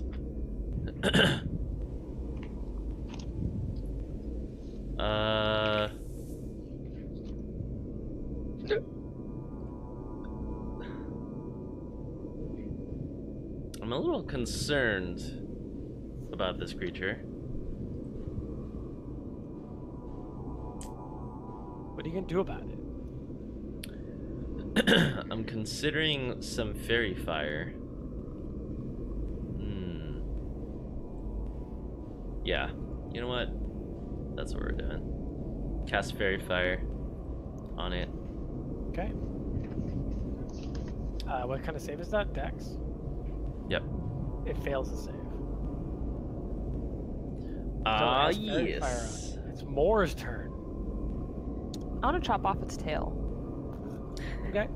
Roll attack with advantage because of the fairy fire. Yeah, that hits. Let's see some damage. Okay, it's a hit. Did the tail come off? No. 6 damage is not enough to tail it. Get a crit. Okay, I'm gonna try again. Yeah.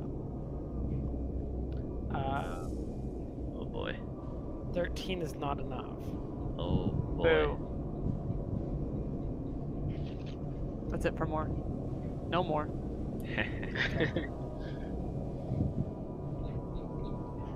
The cloaker continues its assault on Brad, who's the only person up front.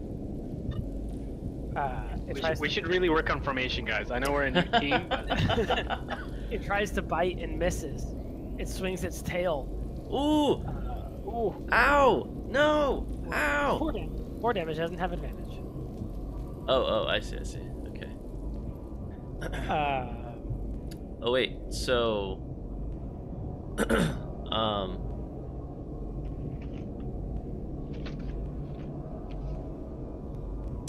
and as he does his attack, I use cutting words okay, against the Yeah. damage roll. for sure. Let's do some bard shit. Exactly. Brad's like, I've had enough of getting smacked around and bitten. I think at level 5 I am doing 1d8s for these rolls. Yeah. So 4 or higher and you take no damage. I forget if there's any.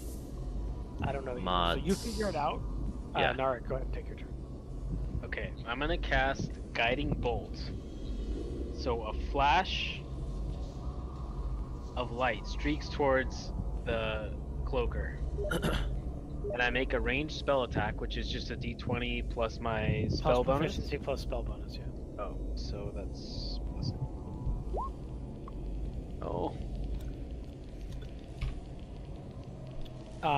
Sweet. You have an advantage though because of fairy fire. oh, sweet.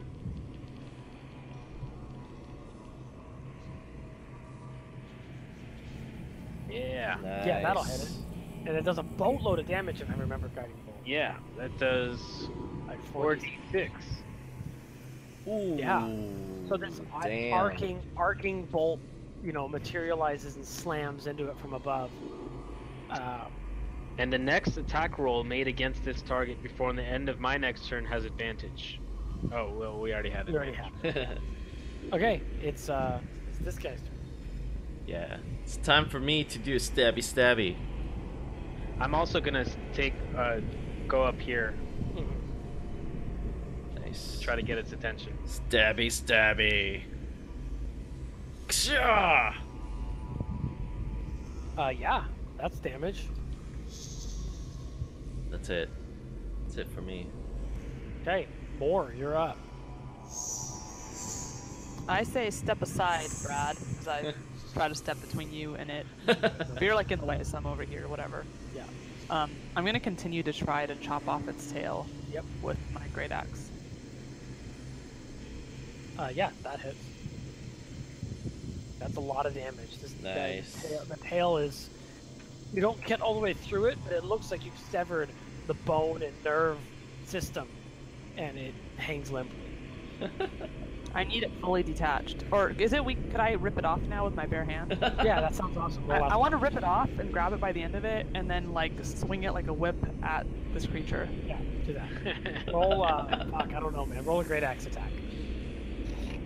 Ooh. Oh, with advantage too. Yeah. So this Dude. happens. You. Oh rip, shit! You rip its Jesus. tail off, and then you slam its tail into it, and you see it's like trying with the last of its powers. It starts to make 4 phantasmal clones of itself, and as it's halfway through this process and these clones are materializing in the air, you just slam it face first into the ground, and they all just. Nice. Whip crack when it's with a tail, and the beast was done. I got that reference. Thank you. It sounds super familiar, but I don't remember what it's from. Yeah, same. Tenacious D. Tenacious D Pick tribute. up Destiny, I think. Right. No, it's just a song tribute. Maybe it was in that movie too. It was in the movie though. Yeah. That's right. I never saw it. So what is what is this creature? Is it an actual biological creature? Yeah, it's called a cloaker. Maybe you've heard stories. What the? They like to live in caves and dark places, come down from the ceiling, or pretend to be made of cloth and attack people when they get too close. And their Is this lucky now a number is wearable 12. cloak? What? You say Is you want to this wear now it? a wearable? No, is it? I'm asking, is it a wearable cloak? For more, it absolutely. Yeah. Well, no, I wanted to pick it up and rest it on Brad's shoulders. This little Yeah. halfling that keeps getting bit. Yeah, you could do that. You need this more than more. Brad's like, as a bard, I'm offended. I'm so I glad pat you that a few times. I'm so glad that Fern doesn't have an easily punnable name. So true. Okay, guys. So is that creature corpse the only thing here? What's Yeah, other than that, there's some dead bodies. Oh, that oh, looks- yeah. Okay, sorry. I actually wanted to interact with those dead bodies. Sure. We both give you like a weird look after you say that. Interact. Interact, exactly. So, I have a level 3 spell called Speak with Dead. Yeah, absolutely. Oh. And I cast it on. Well, is there any skeletons that stand out? Like maybe like wearing. No, there's three. There are Oh. 3 skeletons. They all seem to be wearing kind of like wizardy robes. Okay. Okay. Before I forget, I just wanted to tell you that I looked up invisibility, and you're the only one who can cast it. Because we got a scroll Oh, off a dead okay. body. Nice. I actually have it too, so we could definitely. But you can do it without using the slots. Yeah. It's a For one sure. shot. For sure. A wizard can also cast it, but he's not really. Yeah. Okay. So I cast it on one of them. Yep. The one who So you looks have to- most you have together. questions, right? Until the spell ends, you can ask the corpse to answer 5 questions. Yeah. So, shit, guys, what do we ask? Okay. God, you guys are so What bad the at fuck is going Shut up, on here? everyone. Ask it how it died. How did you die? Oh, there was this. It's a cloaker. There's a cloaker in here. Oh my god, we already knew that! God damn it! No! Tell me, Tell me the more. yeah, totally. More. Tell me the story of the beholder in here. Oh, there's a beholder. I don't know anything about a beholder. God damn it. I'm just the apprentice of I'm with him. Marple Brightshine. We're just Marple's boys. That's what they call us. And what brought you here, Marple's boys? Marple Brightshine's been the military leader of the lord of this village, and he trains apprentices from time to time, and we were the latest batch, but then he went off on some special mission and left us here in the library, and without him here, things got bad, and this cloaker came, and it killed us all.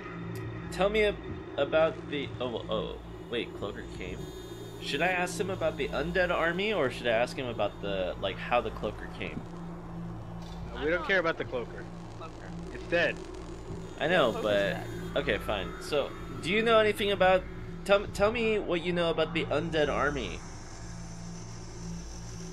I don't know anything about an undead army.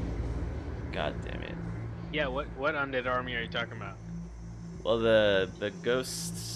The ghost couple The was one that talking about the hurt undead army. Hmm.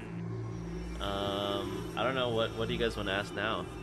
Because Hey, I think Narek, this... hey, Narek, do you have... That's all your questions. Narek, can I come over and grab a beer from your fridge? Yeah, there's plenty. Wait, can he grab 2 beers from your fridge? Okay, you guys think about what you want to do. No, I only have one. I'm kidding, there's plenty. We have one more question, right? Or is that all of them? I thought we used 5. Oh, did we? How did you die? What did you know about the undead army? The cloak- Who's Maple Brightshine or whatever? Or something. I forgot. I thought there were 5. Maybe I'm wrong. I bet Austin forgot, so you can ask another one anyway. Yeah.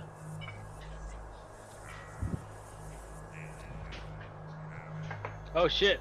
Austin's in my living room. What the... Truly a spoopy session tonight. man, I could run over and be on Austin's camera while he's on Narek's Oh camera. God, please no. How am I gonna keep track of everyone?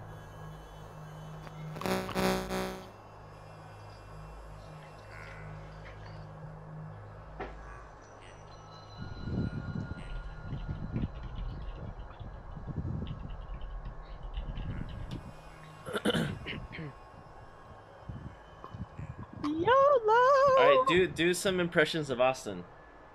Okay, you guys are in a room, and there's a cloak. Shit, she's back!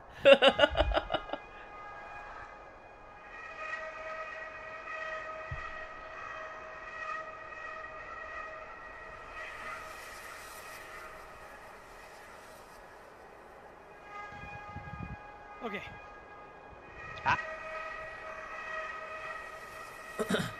Okay.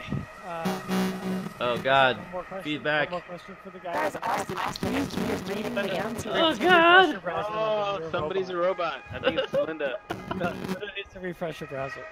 Oh God. I don't like robots.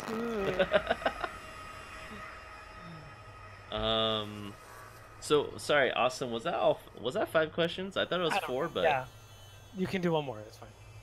but I don't know. I don't even know what else to ask, to be honest. Because it seems like they died before the actual turn of events. Oh, actually, I guess we could ask about the Gertrude lady. Or no. Wait.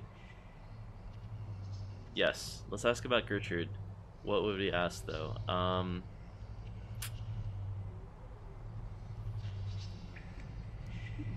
What was she like if you saw her? No. We already know what she was like. So, do you know anything about Gertrude that most of the people did not know? She seemed to promise that she, could make the defense of the village so much easier with outside soldiers. She seemed to have connections to an army. So that's what it is. That's an undead army. Okay. Well, thank you, Corpse. Take a break. Yeah, I will.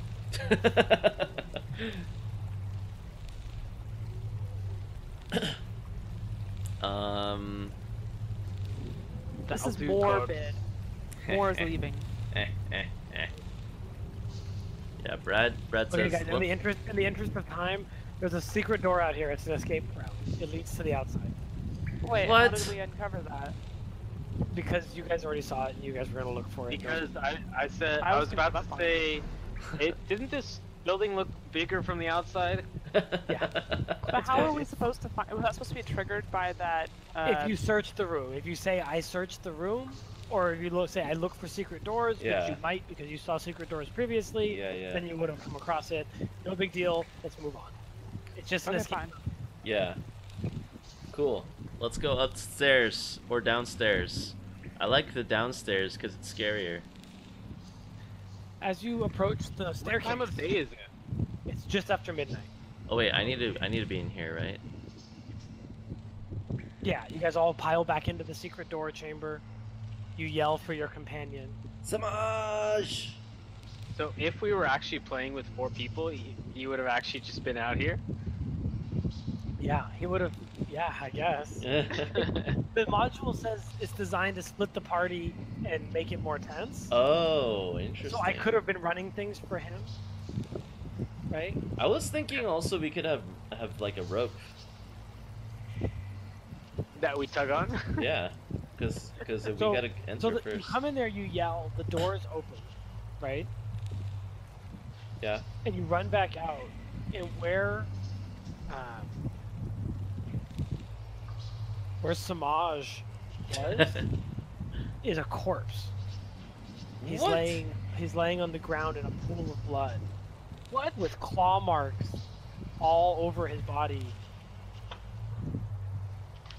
Very similar to what you saw from the doll. And you hear a giggle and the sound of a lullaby running up the stairs. And Okay, Brad. Up. I check him to see if he's alive. No, he's definitely dead. Like, And then, Like, needs to be stabilized dead or dead? No, dead? he's dead. guys, should I wake him up and ask him questions? What was the doll like? What was her name? Was she friendly? Brutally murdered by the doll while you guys left him alone. Moore Wow. sees his body all mangled So- and thinks that he's playing dead and says, "Moore was not gone that long." Wait, so the real question is who opened the gates for us to get out?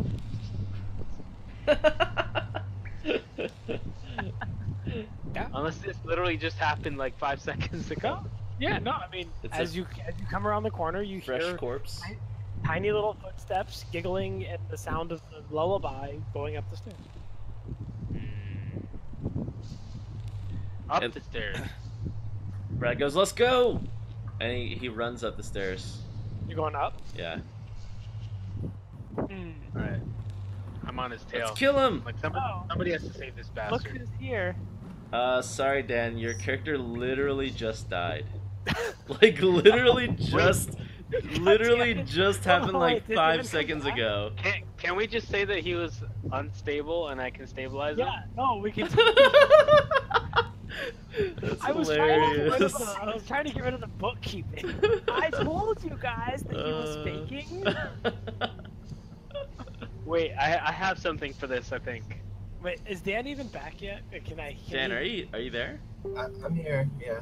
Okay, I just killed your character. Literally just happened that your character perma Right. died. But we can do unconscious. Are you here? Can you I fight? cast Spare the Yeah, Dying. I'm here. Okay. I touch a living creature that has 0 hit points. The creature becomes stable. This spell has no effect on. Oh yeah, that's it. Okay, he's stabilized. He's at 0 hit points on the ground. He was torn apart by the creepy doll, and you barely got here in time to sort of scare the doll away and stabilize him. You're able to kind of shake him and get him up with a magical healing spell. Someone's got one, right? Yeah, I can cast Cure Wounds on him. I have Okay. Healing Word again if you think we should do that instead. It's a weaker Wait. healing spell though. What does it do?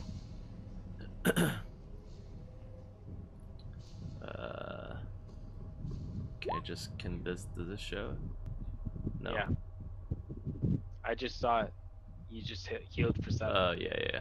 So if you hover your mouse over, you see like what kind of roll it is. It's 1d4 plus charisma. It's like almost like a desperation cast. It's a bonus action. That's the thing It's a about it. bonus action, so it has some other utilities there, and I can cast it at range. Alright, I'm gonna cast Cure Wounds.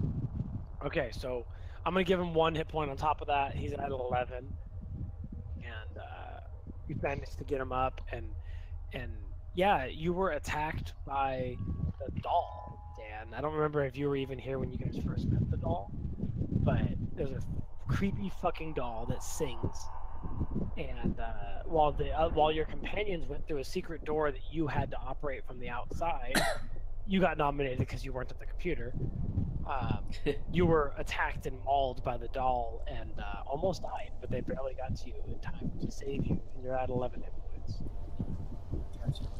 Should I expend a healing word?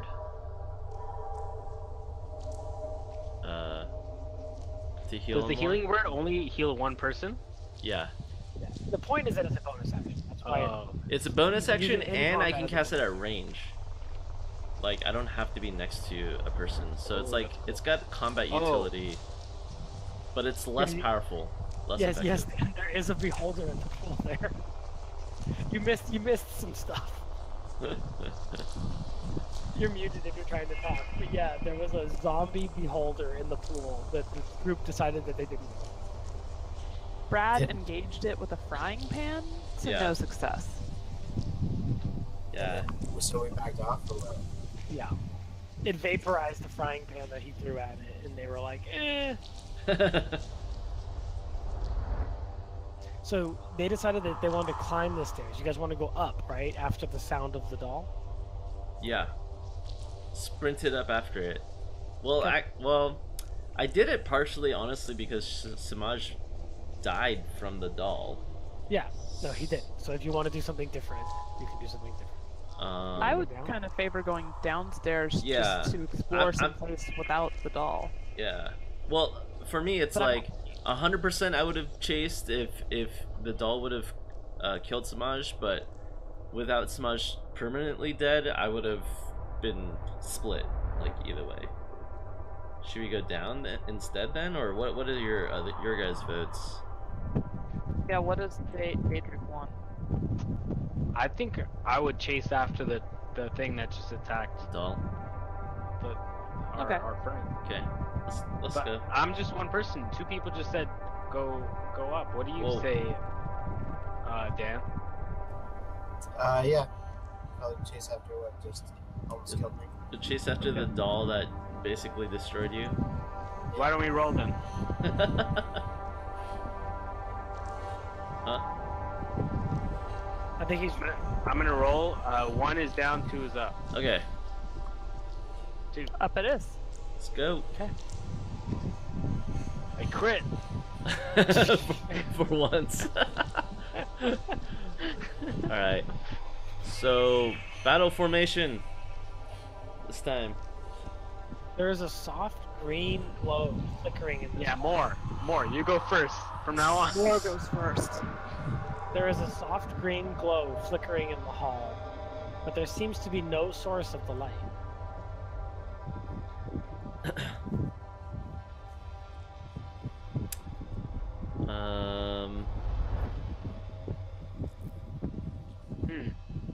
It's kind of creepy. War goes up. Yeah. The door resists you just a little bit and then gives way. War turns back to the group and says, "This is how normal door behaves."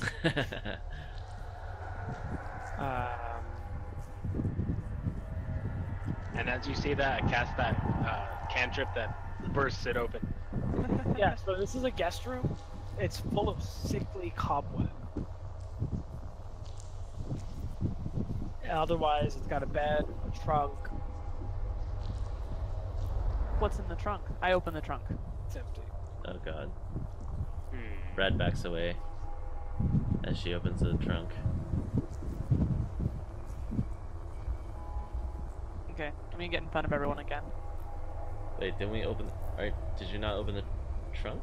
Trunk was empty. I opened it and it was empty. Oh, it's empty. Okay. So nothing else was here. Brad looks around carefully. Just a lot of spider webs, and you're sort of the last one left in the room, and the door slams shut. Oh god! And you start to hear this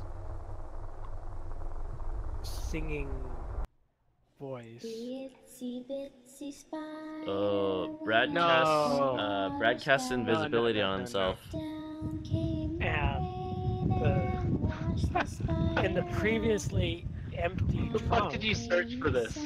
from in the previously empty trunk sits this terrifying doll, and locked in the room by himself is Brad. What? Why is there wind But sounds? Brad is invisible right now. Brad, you cast invisibility as soon as you start to hear this. Yep. As soon as the door shuts, he's fucking like, I'm done. Yeah.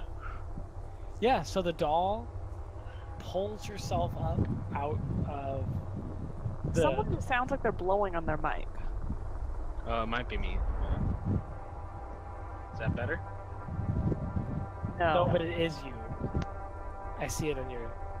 Yeah, that's... in the I think it's- volume thing. or something. Anyways, It's the fan above me. I'm sitting down so that Luna's in my lap, and I'm like, It's okay, just mute you. Okay. Mute the mic, it's okay. Yeah, Sorry, so the doll is in the trunk. the doll's in the trunk and she pulls herself out, and out from behind her come two enormous spiders, each What one like the the size of fuck? like from the tip of your finger to your elbow. And they crawl out, and they all start to skitter along the webs, and the doll starts to wander around, and she's holding a knife, and she's just stabbing at the air in front of her as she walks around with these glowing blue eyes. Okay, Eventually- I fucking creep around and avoid Yeah. everything I can. Right, that's a fucking great stealth roll. You kind of work your way all the way around the outside of the room, and as you get back to the door, you look at the door briefly to see if it's open, and it is. And when you look back, the doll and the spiders are gone. Woof! And I run out. I'm like, I run out, and as soon as I'm out the door, ooh, sorry, I grabbed the wrong person. As soon as I run out the door, I collapse onto my knees, hands and knees, and start crying. Like, oh, I'm so glad you guys are here. It was a doll and spiders, and oh god. Did you say the doll and the spiders? Yeah. Moore says, "Stop playing with the doll." Pull yourself together, man. Okay, what do you God. guys got?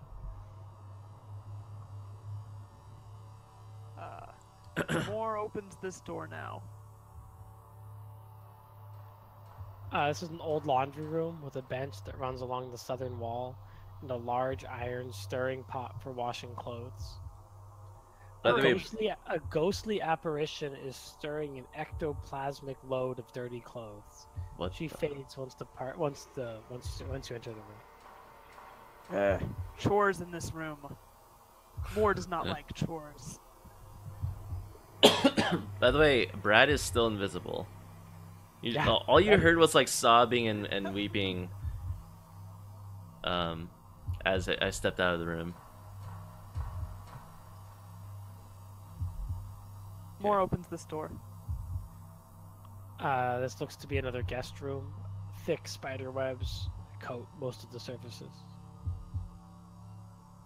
Moore turns around and says, "Keep out, especially you, Brad." I can't see you, so I just kind of yell it like into the air. In that Yeah, direction. yeah. This door.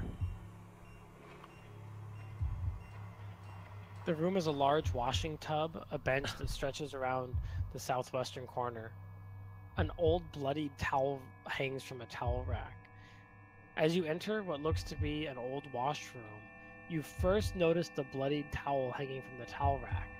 A wash tub sits along the northern wall, and then you notice it. A naked body lies within the otherwise empty tub, blood gushing from the woman's wrists. What the?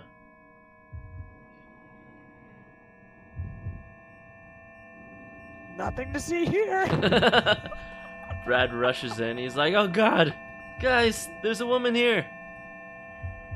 Ah, Try to help her? follows you. Yeah, try to help her. Try to stabilize her. Yeah, as you reach into the tub towards her, and she turns and looks at you, and with those bloody hands, she reaches out and grabs your face and pulls you down into the tub. Wait, she can't see me though.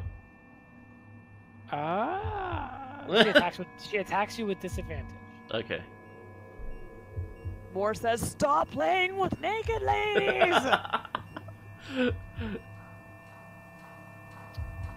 What attacks does she have? Samaj, are you low on health? Yeah. He's at like 11 or something, right? Alright, I'm gonna cast Cure Wounds on.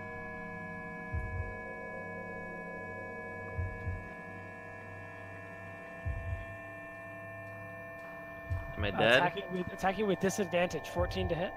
Nope. So yeah, with these bloody wrists, she comes up and tries to grab at you, and does not manage to connect. Want to go to initiative?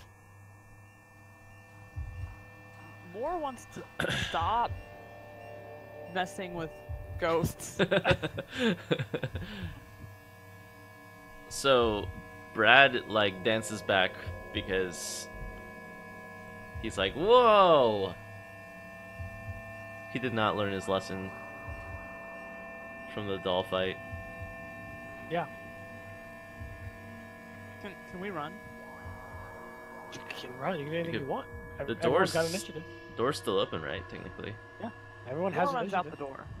Well, Well, more you- speed walks with dignity. You need to roll initiative.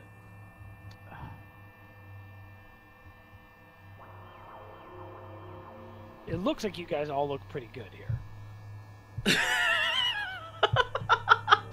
Okay, Spoke a saying- little too soon. Brad, it's your turn.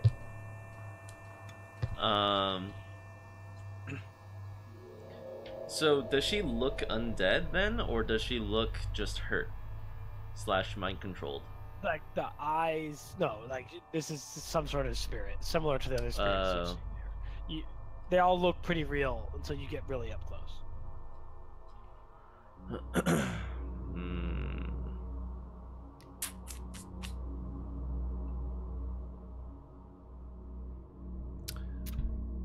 Okay, what should we do? I Run. think your team wants to run. So, did Moore kind of dance away? I mean, I'm not sure if I'm allowed to, or if I needed to get into initiative first, but but- Moore but- is going to run away. But were you okay? You just stepped through the room and you saw this, and then you're like, Yeah. basically, okay, got it. The problem is that if we run away, this thing's gonna follow us, Yeah, we'd have to Why trap don't we it just in. kill it? We'd have to And then trap it this- in the door with and the then door. it's gonna fight us along with whatever else we run into. This Yeah, we- thing was perfectly happy lying naked in a tub. Why did we interrupt it? But we don't know if it was happy. Maybe it's happier attacking us. But- The truth of the matter is we did attack, we did interrupt it, and now we gotta deal with it. But if I was naked in a tub and you attacked me, I would not run after you naked out of my tub. Yeah, that's what I'm saying. Maybe she's happier fighting with us, and we should Maybe just she's oblige. happier lying naked in a tub. But she's Okay, not. whatever.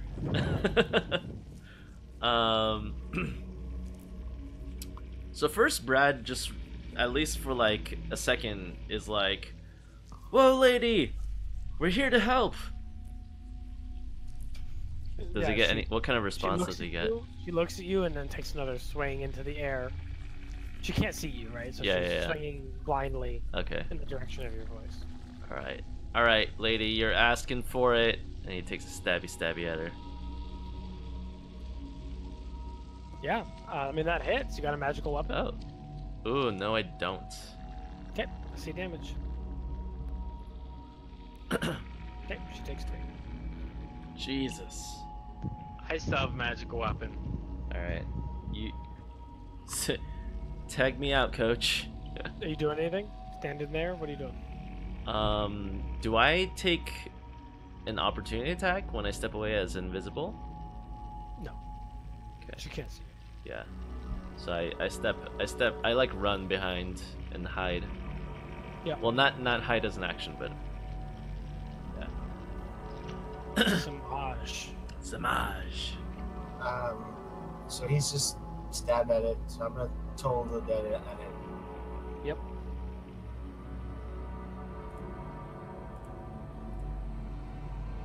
It makes some kind of save, right? Yeah, we're safe. Okay. It fails to save. Wait.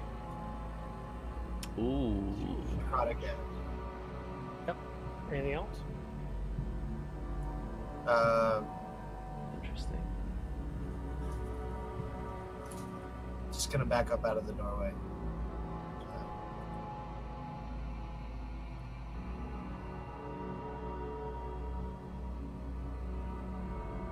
Is she bleeding? Is she bleeding more? Okay, it's Moore's turn. Oh, I will make her bleed more. Moore steps up to her and takes note of her bloody wrists and says, "I will help you!" and swings his axe at her right hand to try to lob it off. Okay, okay. Nice. That hits. It's a non-magical weapon. She'll take 8. Is that hand severed? Yes. Ghost Okay, hand's now for the other hand. I will help you more! severed.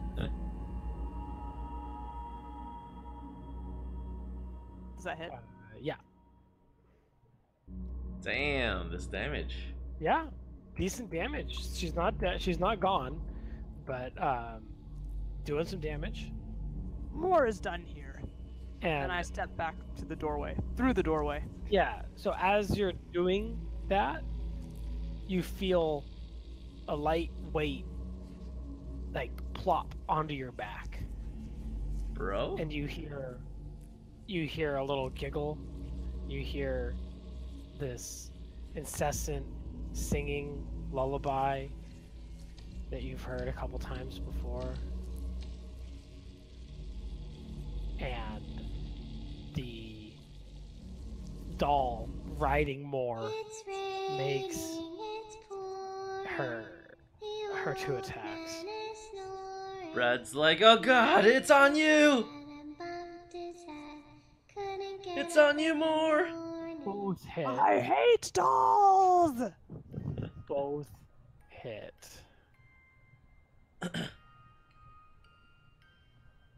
Oh wait.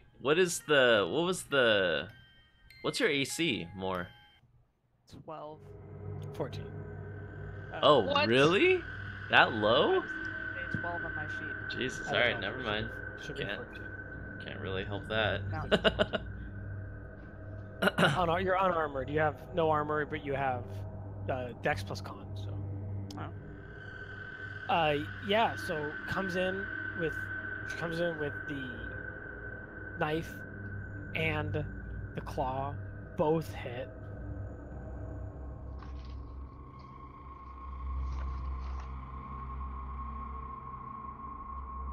For how much damage?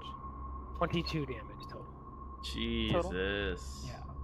22 damage total, and the frightening lullaby, all of you can hear, and you'll all need to make a wisdom saving throw. Is the doll undead? Oh. How would you know? You would ask. Yeah. So fail, pass from Daedric. Daedric. Fail. So everyone fails but Daedric. Jesus. The ghost slowly pulls herself up out of the bathtub and floats towards... You mean she pushes herself up with her stump wrists? Yes. She floats towards the front door, and she looks at Moore, distracted by this whole situation, and her eyes glow bright blue as she stares into Moore's being. And you need to make a charisma saving throw, Moore. Oh boy.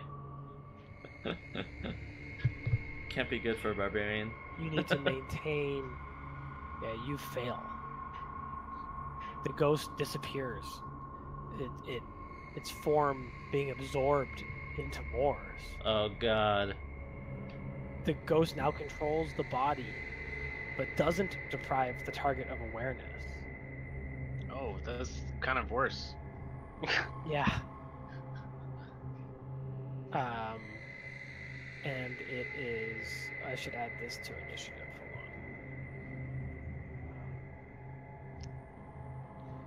Hold on. I had a 7 is what I was acting. Okay. It's Daedric's turn. Daedric. So what just happened? Whose body did it take? More. So Moore not only has a ghost controlling Moore's body, but also has the doll on top of it. Okay. That's quite a combo. That's a double decker. I feel like I would be the person to take care of the thing, but I don't see any spells. Brad's like, that do that. this is why I brought you here. Take care of this. Exorcism, not really a spell, but you know from your work at the temple that you can remove a spirit from someone's body, but the process takes time. It's not like a 6-second cast spell. Okay, guys, I know what to do. We just gotta kill the doll first. All right?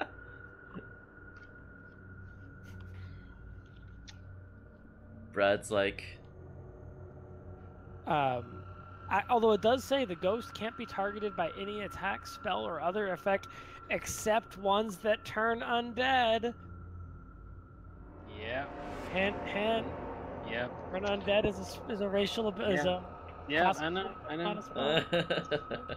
All right, I'm just gonna do it. This seems like the time to do it, because I only have one per day. I'm gonna turn undead using my channel divinity. So Yeah, you but- have to make a wisdom save for any undead creatures within 30 feet of me. Uh-huh. Is the doll undead? Or The doing? doll is not undead. The ghost Okay. definitely is. Okay. So it compares to mine. I got you. It failed. Okay. Then that means it dies completely. Because I'm What? level 5. Yeah. It just dies? Wait, doesn't it have to do with its CR or something? Oh yeah. Give it yeah, a chance. Sorry. Look, I'm a few drinks in. CR, if it's the CR's half or less. It's not. Okay, so then if it's not, then it's just like scared of me. No, it takes damage, doesn't it? No, hold on, let me read No, it's scared Does of it get out of more? Yeah, that's the real question. Yes, you're right. More feels that the spirit possessing it is terrified and wants nothing more than to run. It's not its turn. Nothing more. Nothing more. It wants nothing more of more. Yeah, you feel like that worked, Daedric. You feel like that your exorcism light that you just performed, you feel like it's taken hold on the spirit in the area, and it's probably gonna vacate at its earliest convenience. Yeah, for its action, it could only make the dash action or attempt to escape from an effect that prevents it from moving. Yeah. So, Brad. So do we just need to like take down this doll right now? I mean, that's all we get. I can target, right? There's no ghost. Wait, there's no ghost. External of more. No ghost. Just the little girl. The little doll. Is that the doll? Yeah, the doll. Yeah. All right. Yeah, I stab at the fucking doll. I want nothing more from this doll. Yeah, absolutely. Send it to the morgue.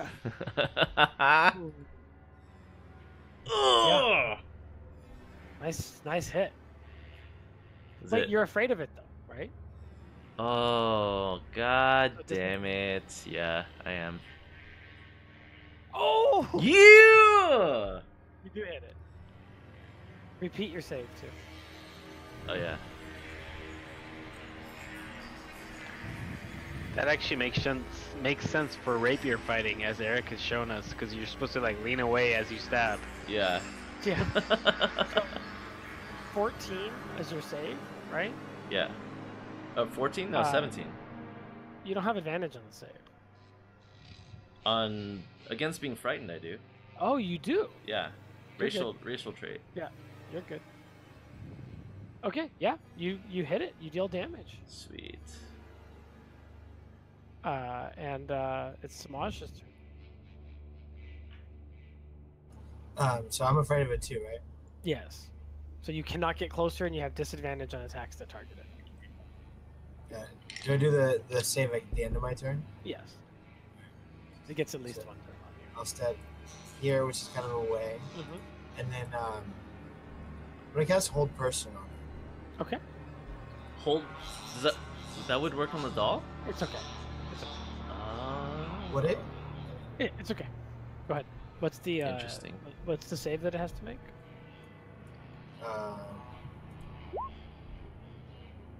Wisdom. Wisdom. Ooh, it fails. So it's paralyzed. Cool. And then that's Which means we auto credit, right? Yeah, I think so. That's fine. Dan, you fail your save.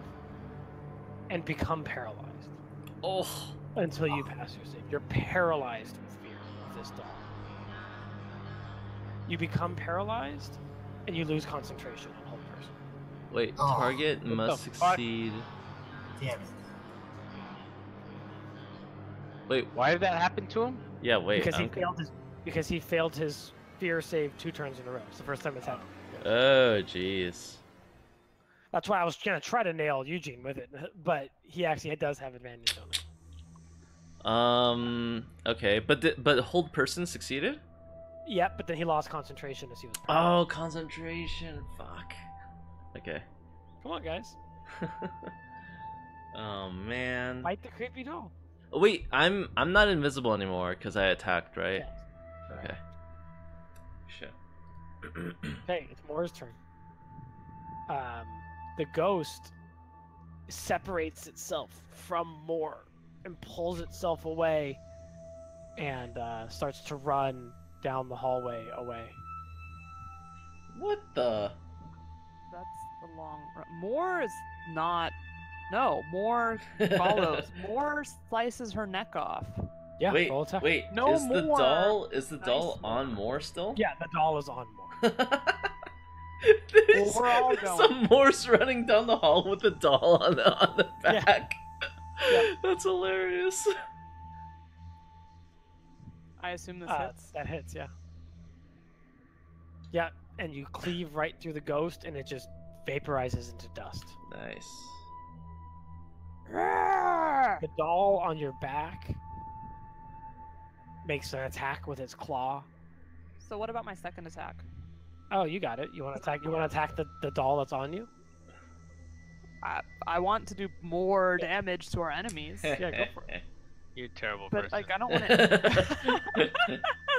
I grab the doll off my neck and throw it to the Yeah, floor. roll athletics.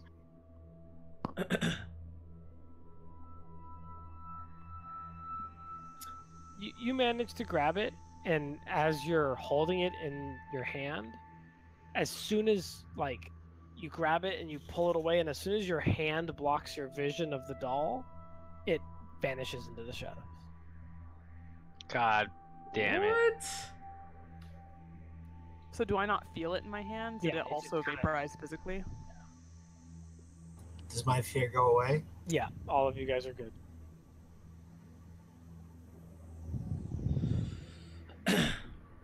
Okay. Like More the- points to Brad and says, "No more playing with dolls."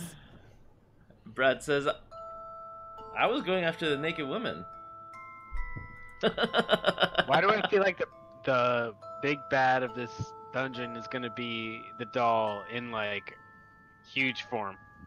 Oh god. That's terrifying.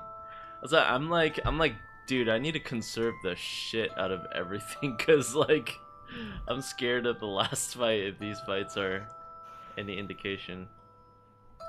Do you have any easy heals? More is slightly wounded. Yeah, I can give us another big healing group healing. Oh, that's true. You could do group heal. I I feel mean, like you should. I'm okay. I think you should conserve it for now.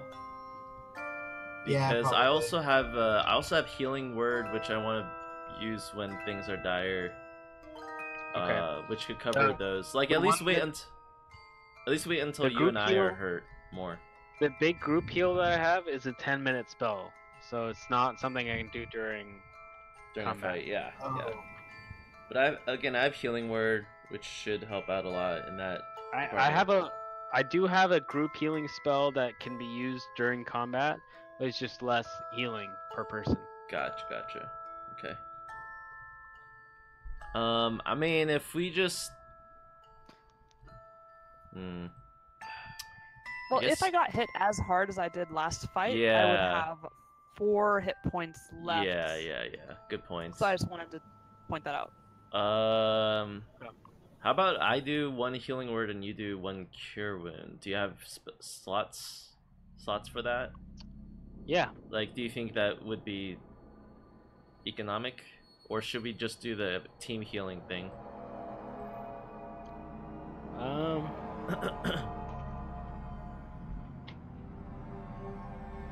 I'm I'm okay with doing a team heal. Okay. Yeah, that's fine then. Let's just do that. 10-minute. Let's do it. Man, everything's so scary. Let's do it back at this hallway maybe, where like there's only 2 openings, and do those 10 minutes there. Okay.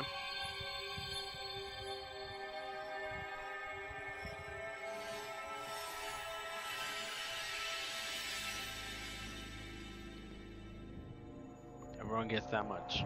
Nice.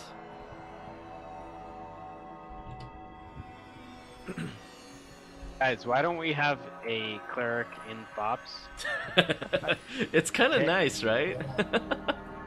Can we replace Morno? Is it too late? It's never too late. To apologize. So what's up, guys? Sorry to keep you guys moving, but we have it's more dungeon. All right. More hall exploring? Yeah, let's go check out more hallway. Okay. Double doors. All right. Pow. Go. Kick them open with my foot. This is the kitchen. There's a hot plate with a fire pit below it. Bench on the southern wall with wooden cupboards. Along the southern wall is a hole in the floor that looks like a pulley-driven dumbwaiter between the downstairs kitchen and this room. There's a small treasure chest on the opposite room of Pop.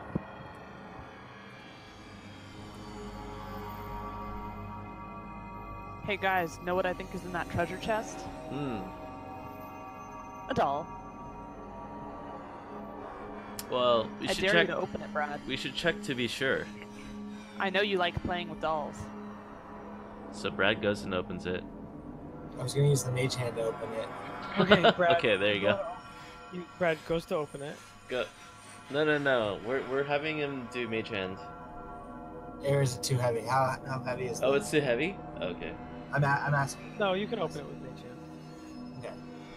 Everybody roll initiative. Oh my gosh. As soon as you open the chest, Oops.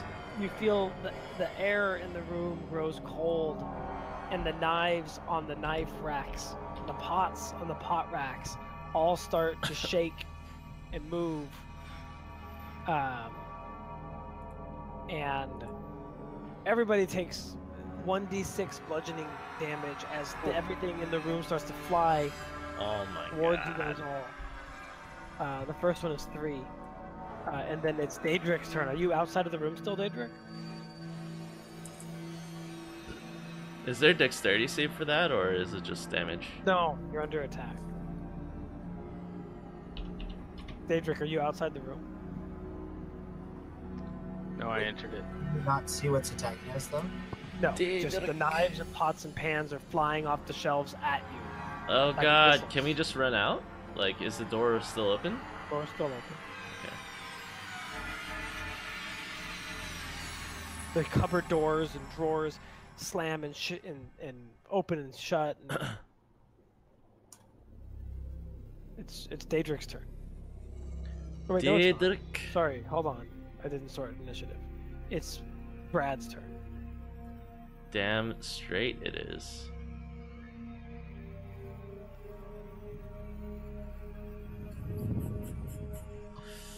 Pots and pans flying at you everywhere. So Brad just kind of steps out. Like, if I look into the hallway, there's nothing, there's no like Correct. All weird clear. shit going out there, right? All the weird shit's just in the kitchen. Yep. Okay, he just steps out into the hallway. Yep. And then he hides. That's it. Or it's your turn. Is this the chest? Yes. And it's open? Yes, but you haven't seen inside it because a mage hand opened it. Well, I want to walk over and look inside. Looks like it has 3 gold bars inside. Yeah. You take 1d6 bludgeoning damage too, as pots and pans and knives all fly at you. as you try to approach it. Inside the chest, you see a little leather money satchel. I take it. Yeah, it has 248 gold in it. I'm more rich than I was before. And then I'm gonna close the chest in hopes that the bludgeoning will stop. It does not. Is your name spelled with M-O-R with 2 dots over the O? Only when I feel fancy. But like not by birthright, no. Okay. Okay, I'm really disappointed that stuff is still flying around, but now I'm gonna go. I have enough movement. I'm gonna go over to the dumbwaiter. Mm-hmm. Do I have enough action left that I can pull on the like? Sure. Like you It's said, already it's up. between floors. It's already Oh. up. Yeah, it's already up. Like I was wondering if there was something I could like pull up from the bottom floor, like someone left something in it. Oh, got it. You can do that. Yeah, it's empty. Ugh. Oof. Okay, so what? That's 10 feet. 10 feet. I have 40 feet movement. I step out of here. No more bludgeoning. Daedric. Diedrich! Yep. Bro? Daedric of the Is there winds. anything left to do in this room? You guys have get bludgeoned with more knives. Yeah, you can get bludgeoned with more knives. Yeah, I don't know if I want to do that. They fly past you, they stick in the walls, then they pop back out of the walls and fly at you again. I'll slowly step back out of the room. Yeah. Maybe okay. if you hold your arms out just right, you could get a rad X. You're out of the room. Haha. Samaj. Yeah, jump out of the room. Okay. And use the mage hand. Yeah, door closes behind you.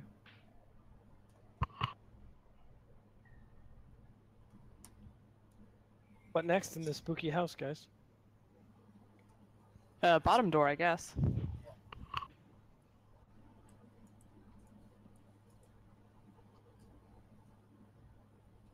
As you approach this door from the hallway, you hear a thumping sound, getting louder and louder the closer you get to it.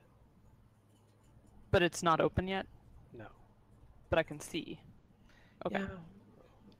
You're so literal. You're so little. Brad there's is the littlest of them all. Thumping sound. And actually, now that I'm reading ahead, the door's locked.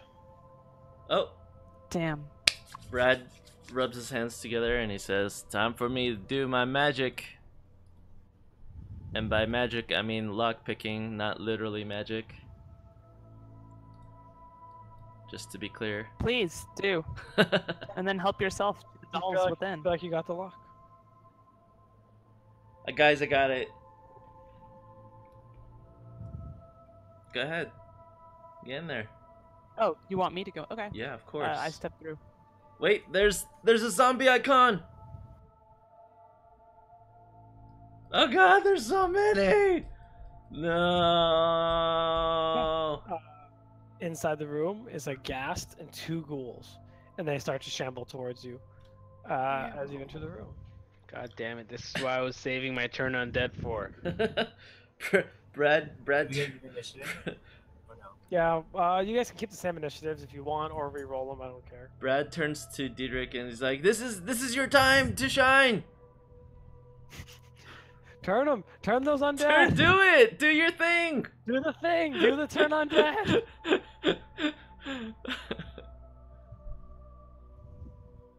Linda, did you do the 16 HP from the heal? For more? I did. Okay, because your token doesn't show that change. That's I don't know how. Oh, I guess I do. Whatever. Okay, more. It's your turn. 37 now. I don't have 42, Austin. There you Mud. go. More approaches the long-tongued one. Yeah. More slams the blunt head of her axe onto its head. So, as you approach this creature, you're overwhelmed by the disgusting stench of it, and you need to make a Constitution saving throw. Oh man. Oh my oh god. man. That's annoying. You fail, What? and you are poisoned until the start of your next turn, giving you Oh. disadvantage on all attacks. How is a I half still orc get to fail attack? Constitution? Full orc, by the way. Oh, full orc? Fail the Constitution? Oh my lord. Yeah, so Brad is you have severely disadvantage on disappointed. your attack. Is that what are you attacking? Yeah, I am attacking. Mm-hmm. 8's not enough. Okay, second attack. Oh. Oh, yeah, Yep. Alright. yep. Connect with the bat. Smell my axe, creature. Yeah. I'm gonna stand here to try to defend my allies. Sure. It's Brad's turn.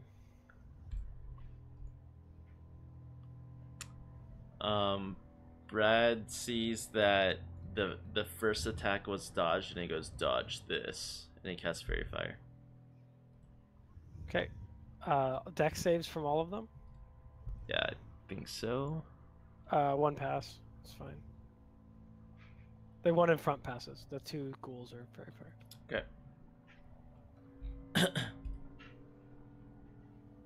That's your turn. Yep. Who's next? Daedric. Daedric. I'm looking. If it makes you feel any better, the ghast has turned Defiance. Oh my god. That's awful. that's basically what poisoned him. What happened?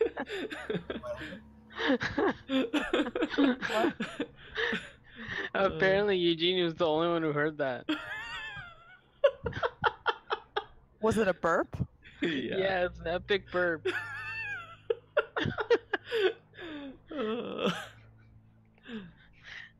Okay, so I'm gonna go right here and poke at the guy on the other side of Moore with my glaive, Okay. which is magical, so it has +1. Yeah. And you have advantage. Or no, Okay. not that one, not the Not on front that. one. Sorry. Hit. So 5 damage. Yeah. Hits. Assuming it's still an hour since the last time I cast Yeah, it. you're fine. That's it. Anything with your bonus action? Oh, sorry. Yeah, I get to hit it with the other side of it.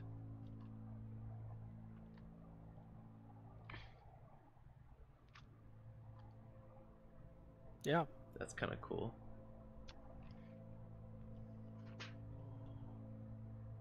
Yeah, that hits. Yeah, I'm rolling damage. Yeah, it hits. It hits. Okay, hurry up. It hits. That's 5 total. Kills it. Nice. The two ghouls shamble forward and grab onto either side of Moore.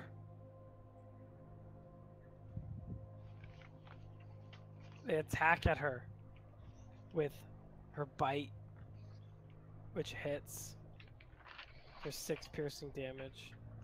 And the other one attacks with its claws, which have advantage for another 6 slashing damage, and you need to make a Constitution saving throw against the poisonous Oh claws god. of the ghoul, Don't do it. which you fail. Don't fail them.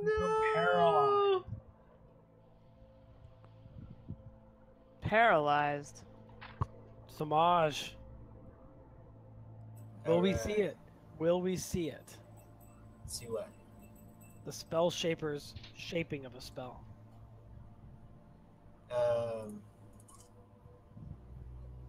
He seems unsure.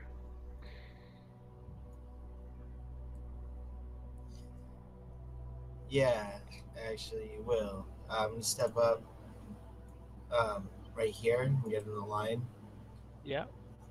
and throw down Agonizer's Scorcher and sculpt it around more so that. Okay. Let me see that 3d8. You can do that? I'm a evocation specialist. I can sculpt my spells. Oh, that's around. cool. Yeah, I'll say they both failed. 13 Nice. damage. They both look really beat up after that, man. Wait, was it fire damage? It Yeah, is it's fire. fire. damage. So that actually that run one gets rerolled.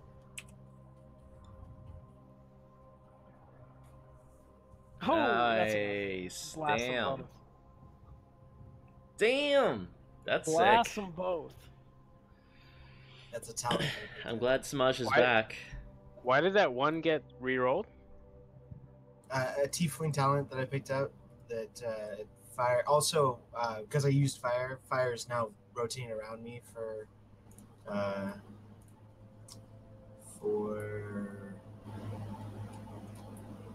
like a minute, I think. Like a fire, like a flame Yeah, shield flame thing. orbs thing. Yeah. That's sick. So- Holy shit. So this servant's living space is what you're looking at here. There's a washroom and beds and showers and stuff for servants. Oh, it's just to the next turn. Oh. That's all from these guys. After a minute, more unparalyzes and probably says something. No, she doesn't. So are these? No are more. These... No. Are these like chests? Can we look through them? No. The first one's empty. You want to try another one?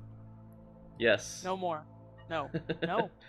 This one. More. The second More one. picks you up by the back of your shirt, like scruff of your neck style. You hear a giggle in the distance, but nothing's in the chest. Brad's like kicking and running in the air.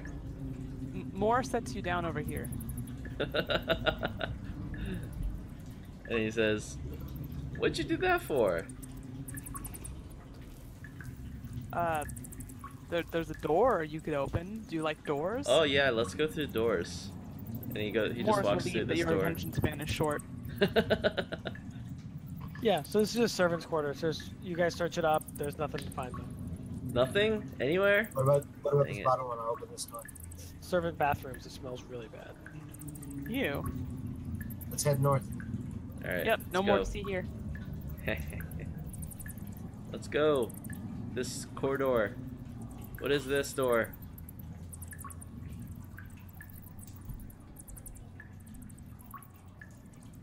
As you enter the room, you notice something that seems very strange. A skeleton is busy at work behind a writing desk, frantically writing notes in a translucent ethereal ledger book. It looks up at you with empty eye sockets. Its jaw starts to move, and it says, "Ah, you are here! He has been waiting for you! You may proceed, Advisor Gertrude!" From behind, you feel something evil and dark trespass through your bodies, as the aspect of a dangerously beautiful woman with dark and deadly eyes walks straight through you, a smirk on her ghostly smile. She walks straight through the closed doors and disappears, while the skeleton clerk goes back to his duties. So that's a ghost walks through here. I'd like to see the scene that... Actually, I'd like to hold my ear up to the door she walked through and listen. Okay, Brad follows. You don't hear. What's in this shady area right here? I knew it, just as I suspected. Wait, where? No, man, he was talking about I just didn't clear the wall. Oh. Brad I says, should I have this guy speak too? What? Should I have this skeleton speak and answer Like some talk to the questions? Yeah. But we have a lot What? more to explore too, so I don't know. And that would be I my kinda last wanna- spell slot at that level. I would save it Okay. and try to see the scene that's going on behind this door. Okay, yeah. Let's peek through. You Oh wanna crack- wait. First, search a little bit because I don't know what the hell this is. That's the writing desk where a, Yeah, where a, search the- a skeleton was writing. Search the writing desk around it, and the drawers. So the skeleton's still there working. Is it you're just gonna ignore him? Oh, he's like moving and shit. Yeah. Oh yeah. He's Oh, moving. I thought He's I thought you were writing the- saying like he he's just writing animated to for a- the ghost and that's it, and then No, went he's back. working. Oh yeah, hey skeleton. Completely ignores you. Brad comes over and he kind of jabs at it with his rapier. Yeah. As soon as you touch it with the rapier, the whole skeleton collapses and kind of. Oh my. Well, then we search the desk and the area around it. Some torn up, faded pieces of paper, but some of them like little meeting slips, you know, like invitations to meetings and stuff like that from the general or from Gertrude. Nothing terribly interesting. Okay. Let's go, guys. Let's get in this room. Let's creak the door open and just peek through it first. A long bench stretches along the northern wall of this extended waiting room. On the southern wall, two large oak doors stand closed. A tree is carved upon the door, with leaves carved at the end of each branch, saying the names of each general that had served within the manor, including the years of their servitude. The generals' names appear from the earliest at the top to those later farther down. The last name on the tree says General Oscar Montarthus, and there are no names below it. As you look around the room, it appears empty at first, but within the blink of an eye, a small girl, no more than 5 or 6, is suddenly sitting on the long bench that stretches the northern wall. She seems to be waiting patiently. The dark and deadly-looking woman appears in the room, smiles at the child, and offers her a children's doll. The girl smiles with joy as the woman evaporates. The child's smile turns to pain and anguish as blood-soaked stab wounds begin to appear on her silky white dress. She falls limp and tumbles to the floor before disappearing. You notice that the doll is left lying on the bench, a knife in its hand and a grin on its face. Is it the doll we know? Yeah. Brad, I found something for you. He says, "What?" Come see. And he goes and peers in through the room. I hold the door open for you. Yeah, the doll, as you get, like, open, so you start to walk into the room, the doll disappears into the shadows.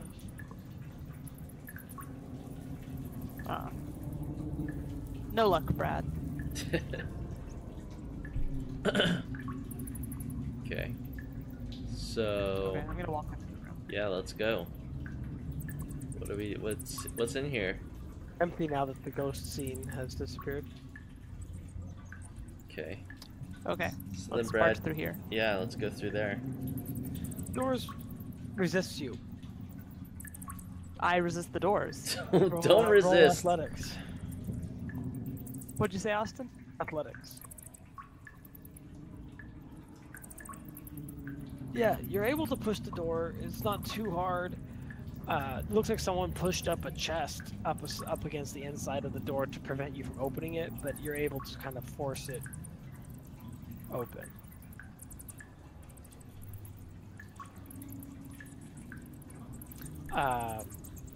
I need each of you, as you're pushing the door open, you're still outside the door. Put your fucking tokens outside the door. I need each of you to roll a strength saving throw as dark green shiny tendrils shoot through the door, the small opening in the door, and grab onto each of you. Strength? No. Strength is the worst. No. Wait, I'm gonna give myself bardic inspiration. Okay. I'm gonna sing on my flute. I don't know if Yeah, that's what how the that fuck? works. How come none of us have gotten your bardic inspiration? I have once to save some. Ooh! Shazam! I got 18. Okay, so who rolled lowest? Me. Okay. Who rolled second lowest? We'll do it Me. The two of you are pulled into the middle where the 24 is. No. Below the 24. And as you're pulled through, the door is slammed shut, blocking the other two outside. Oh my. And then we have a magical journey where we learn a lot. Do I take any damage from this thing pulling me in? Yeah, we'll get there. As soon as you hear the door slam shut from behind, this is what you guys hear inside. As soon as you hear the door slam shut from behind, a great gust of wind blasts the room around you, sending dust, paper, and curtains swirling around the room. Sorry.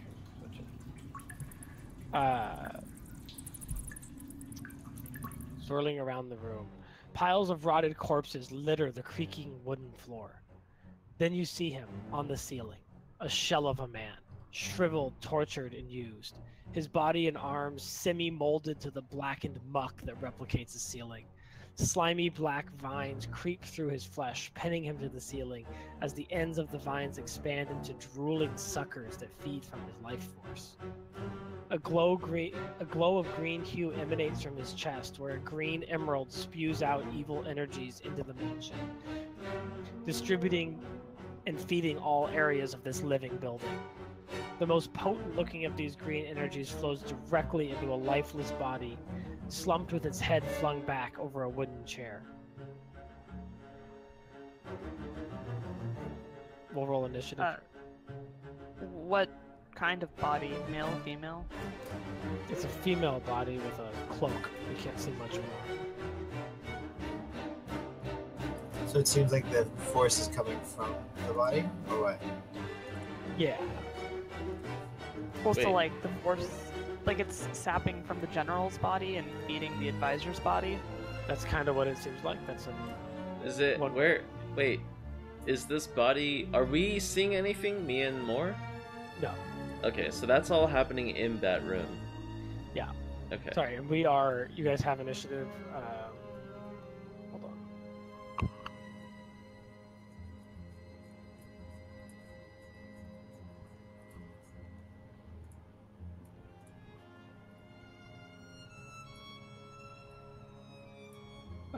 Yeah. So, are these all new initiative numbers? Can I start it? Yeah, mine's good. Yes, mine's good. Okay. So we will go to initiative order now. Samaj. Alright, so I'm like wrapped up in a tentacle. No, it just pulled you here and then kind of dropped you. Dropped me, okay. Now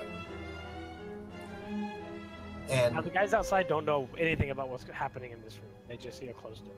so there's a guy in the ceiling with a green emerald in his chest. Yep. And the And green there's- from the green emerald pulses this sort of green life force that seems to be feeding the entire building. And a lot of it, the strongest beam of it is flowing into this body, this female body slumped into a chair, which is destroyed. Got it.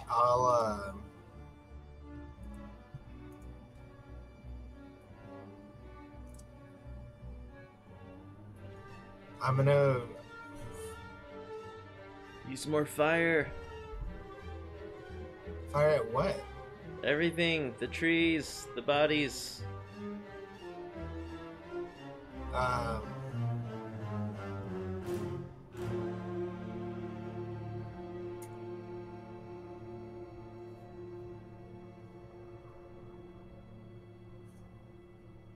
I'm gonna.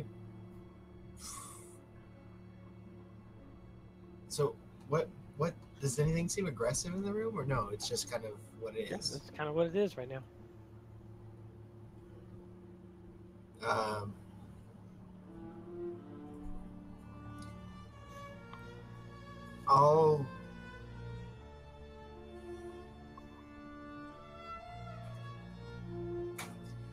I'm gonna cast Melf's magic or Melf's minute meteors. Okay. What does that do? It gives me a bunch of meteors floating around me. 6 tiny meteors in space, and I can bonus action send them 1 or 2 streaking towards a point within 120 feet, doing 2d6 fire damage Sure. on a dex saving throw. Cool. Yeah, at this point, the body snaps its head back from over the chair and into position, and you recognize her as the woman in the apparitions that you've seen. Gertrude. She grins. Gertrude. She grins wide and evil, then cackles a haunting laugh as her features grow long and haggard. Her skin turns midnight blue, and her pupils red, and she attacks. And on her first turn, what's my combat music here?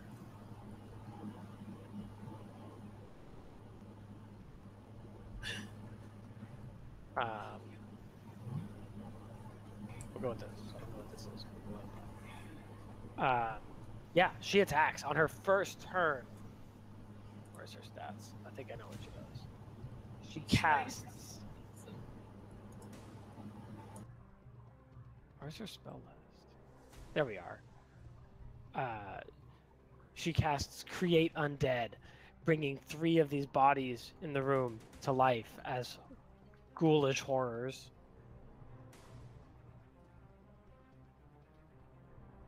That start to move in towards you guys. Do your thing. Do the thing. Should there be music? There is music. It's just really quiet. Let me turn it up. Oh, I guess I'll turn mine up. I just don't want to turned it surprise up a me little later. bit. I turned it up a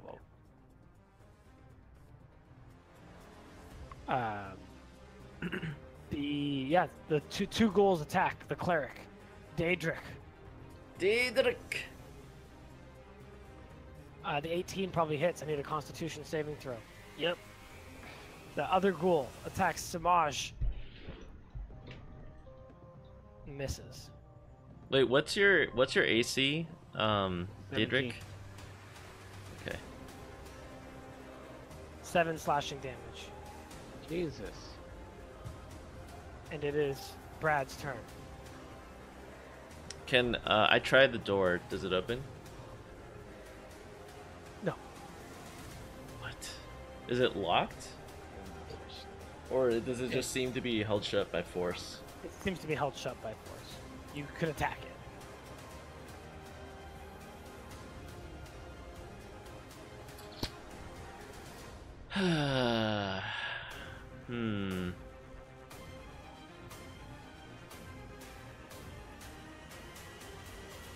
Hang on, sorry. I'm just looking at something real quick. We can do Daedric's turn. Okay, yeah, that's fine. If only I had turn undead. Yeah. What do you mean? You still have it, right? No, Do you, I can only do it do you one really per only day. have one? Yep. Dude, it could have been really bad if I got to swing as more. Yeah. You're right, at level 6 you get Channel Divinity 2 times per rest. So Thinking. yeah. Wait, do I have to be? Ugh, no. What kind of creatures are these? Ghouls. And she is a night hag. And the doors to the other 2 people are closed? Yeah, they're closed, and from your point of view, you can see that they're just held in place by a wooden cross beam and a chest pressed up against the door. But it looks like they would need to be. You would need to do damage to the doors, mechanically. All right, Brad tries to break down the door. That's Okay, all I Brad, can let's do. roll an attack against the door. Oh, an actual attack? Yeah. I only have a rapier though, so I have to find like. Well, you can attack a door with a rapier. Okay. You're getting it in there. You're wedging it. You know. Okay. You're gonna Fair take enough. 3 opportunity attacks though if you go over there with the rapier. What? Brad's outside. Oh, I'm sorry. You're I good. was like, I what? thought I was with Brad.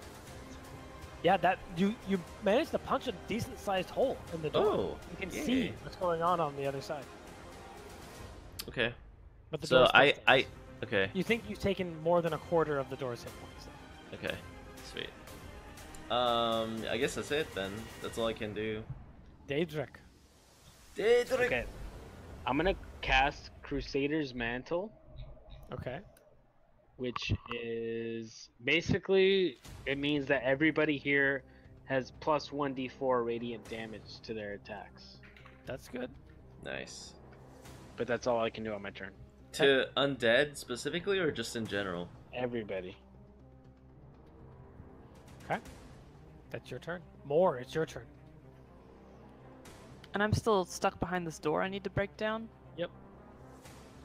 Okay, I'm gonna start axing it. Don't forget you've got range. What are you gonna axe it? I'm gonna axe it to break. Okay, roll damage. Yeah, crushing it. Wait, 1d4. Plus the 1d4. And plus 2 if you rage. Oh, okay, I rage. So, plus 2 more. Rage. Yeah, with that, the door comes crumbling down. Austin's just saying that because he wants you to expend everything before the boss fight. I think this is the boss fight.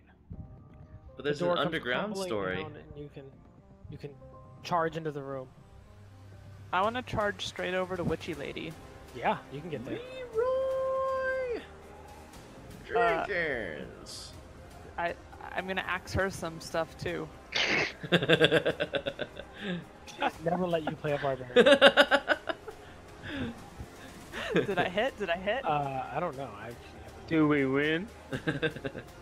That does hit. Nice. Don't forget the 1d4 and the plus 2.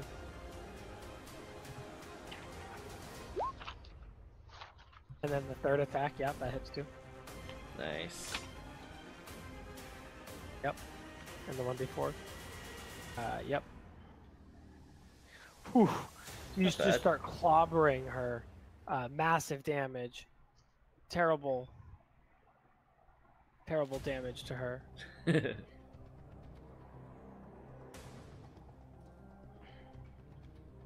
End turn. I also yell Gertrude because I want her to know that I know who she is. Yeah. Ooh. Ooh. Okay. She's going to turn to Is it her you. turn? Is it? No, it's No, Samaj's it's not. turn. Samaj. I was just wondering because it sounded like you were taking a turn. Wait, hold on. Hold on.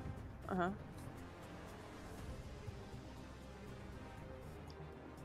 She doesn't have any legendary actions. Go ahead.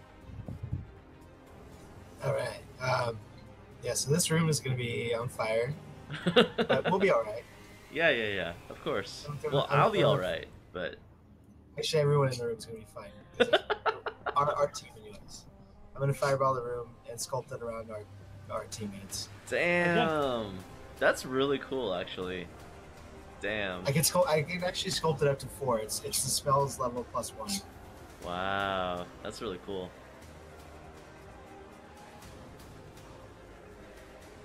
Whew, she takes brutal damage. Nice. Wait. Oh, she's resistant. I should read my bosses.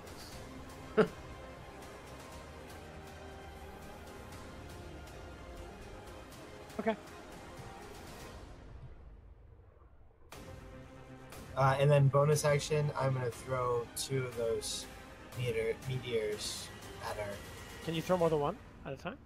Yeah, I think it says I can throw 2. Oh, 1 or 2. Got it. Yeah, 1 or 2. Got it. So 46, Yeah. Throw it. or Should they be separate because they're dex save throws? No, it's fine. I'll take it. She fails that dex save. Jesus Christ. Bring some fucking damage. It's her turn Seriously. now.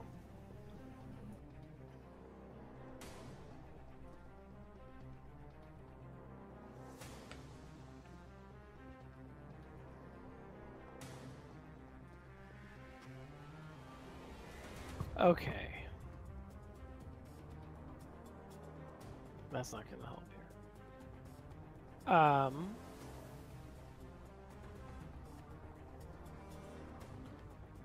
She's going to cast Create Undead again. What? Summoning in 3 ghouls. And 2 of them attempt to restrain more while Run runs at Samaj. The 2 ghouls claw at Moore. 21 to hit. Make a Constitution saving throw from Samaj. Sorry, not from Samaj, from Moore. And the other one hits too. So I cast, or I sing cutting words at the ghoul. Fuck you, fucking ghoul! yeah, so roll your damage reduction. No, that's to reduce attack roll. Oh, on the 18 maybe? Yeah. Did you say I needed to roll a save, Austin? Yes! Yes. Which kind? Con. You pass the save. You take 3 slashing damage because you're resistant to slashing damage while raging.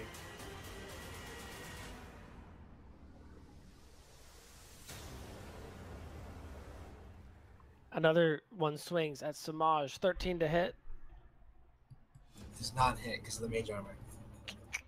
Nice. Ah.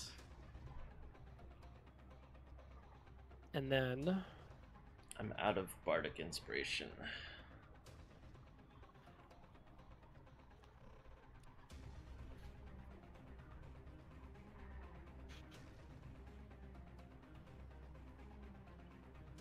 okay, yeah, go ahead.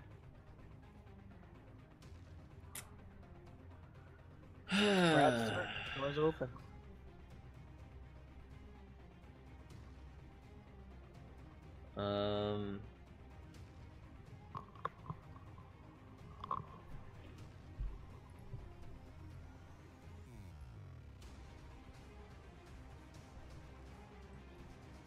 Oh man. I know we're a little bit past time, Linda, but can we finish the fight? We're good. Everybody, I'm everybody gonna good. punch this one in the face with a rapier. Yeah.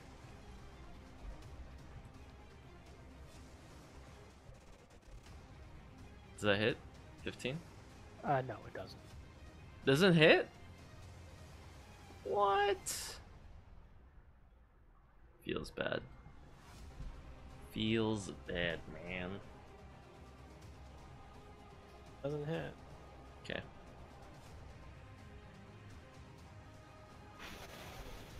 Is that all you got? Yeah. How much? Wait. How much health are you at, Linda? Or what's your max health, Linda? More? My max is 48. Okay, I cast a healing word as well. At Linda. Yeah. There you go. Take heal for 5. 5 more HP. Damn it. Daedric. Yep. So back with my maul Against what? against.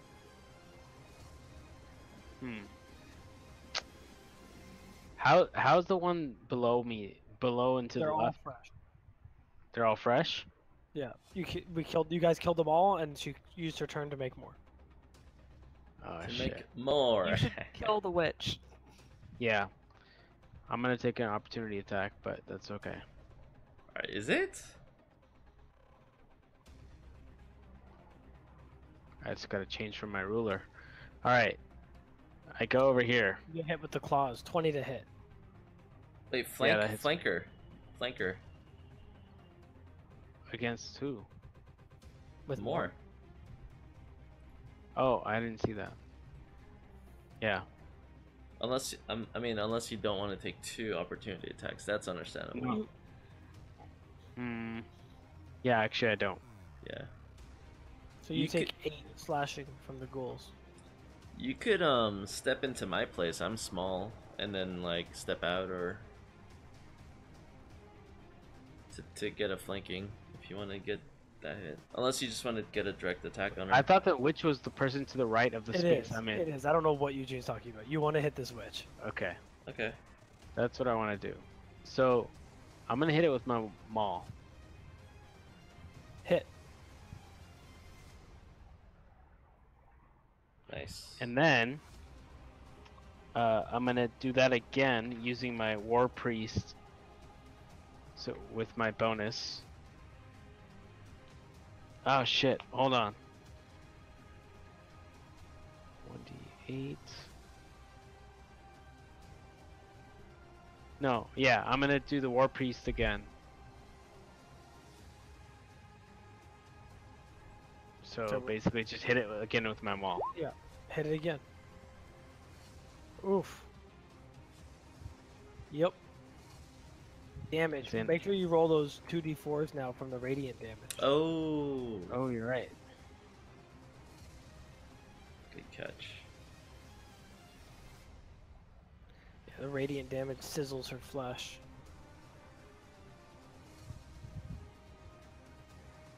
That's pretty decent. Was that Daedric's effect? Yeah. That's awesome, yeah.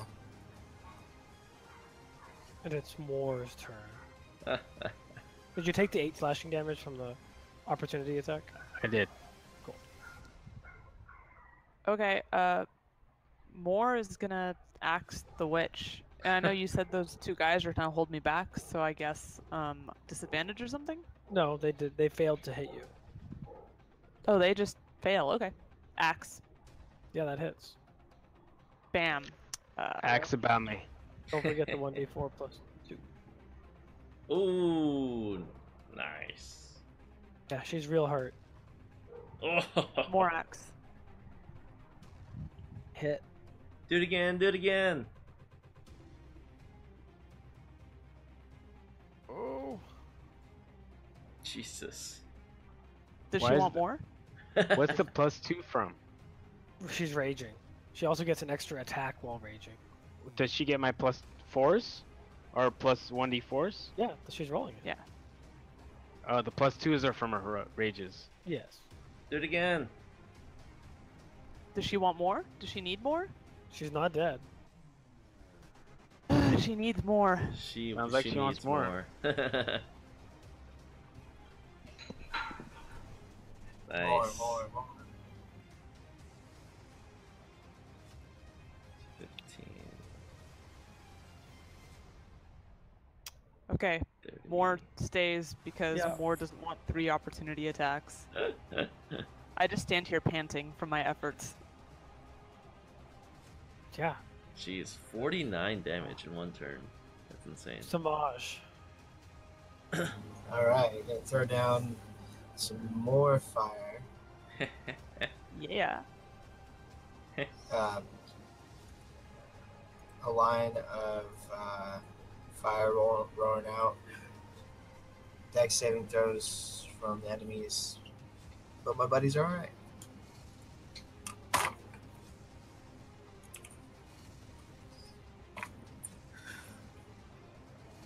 Let's reroll that one. Wow. So what are we looking at? 7 plus 6? Yeah, 13. 13, yeah. And now I have fire around me if this guy attacks me. Yeah, okay. Wow. Also, two more of the meteors at the witch. Yeah. Get that witch. Oh, it's Oh too much. my god. So much damage, guys.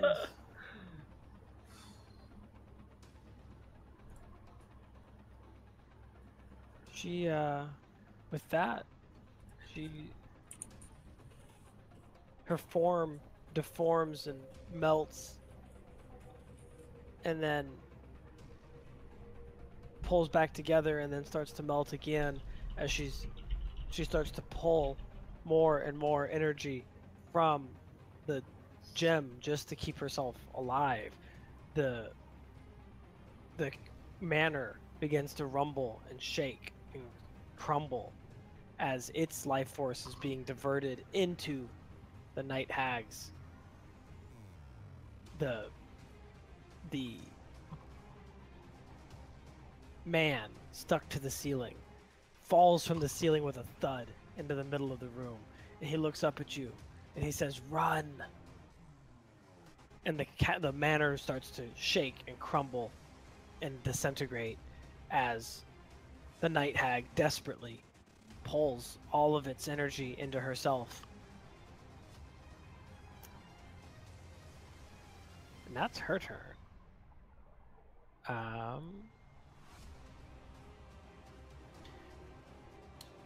The entire manor begins to shake and the walls decay and erode. The manor is caving in on itself and will be a pile of rubble before long.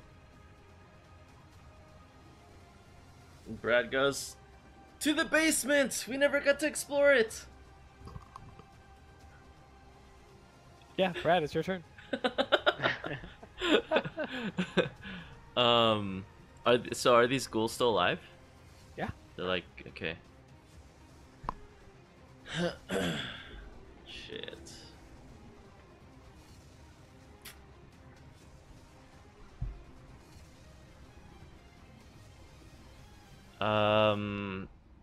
Alright, he is just gonna fairy fire then. The room. That's it. Okay. Okay, make a dexterity saving throw. Any creature? Oh man. What? Is that all of us then? No. I'm not asking you guys to make the saves. Your fairy fire hits exactly who you want and no one else. Oh. Roll a dexterity saving throw. Oh. Normally, yes. Okay. Okay, you barely pop out of the way as a giant piece of the roof crumbles and falls next to you. Oh, okay. Gotcha. Yeah, I don't know if you heard, there was a guy who said run. Eh. Like to us. Like he was telling us to run. Yeah. Dangerous. No, I heard. But I'm saying, I said let's run to the basement. Daedric. And I thought Moore's end was low. Did the skeletons do anything on her turn, by the way? No. That's right, they do get to go on her turn. Thanks! Yeah, they attack the hell out of you guys. 2 of them attacking Daedric. Jesus. 6 slashing damage. 1 of them attacking. Wait, the one that moved out of Moore's range should get an opportunity attack from Moore. Yeah, should. Roll it. Why is more an enemy color? I just used a token that I had That's of an fucking orange. racist.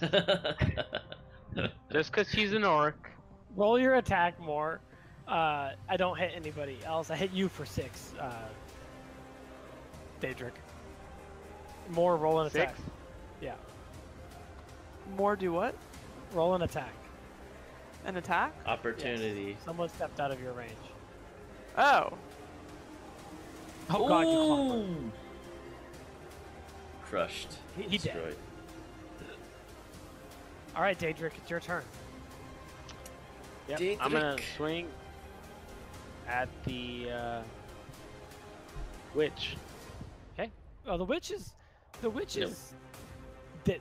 is dead zone. Dead zone.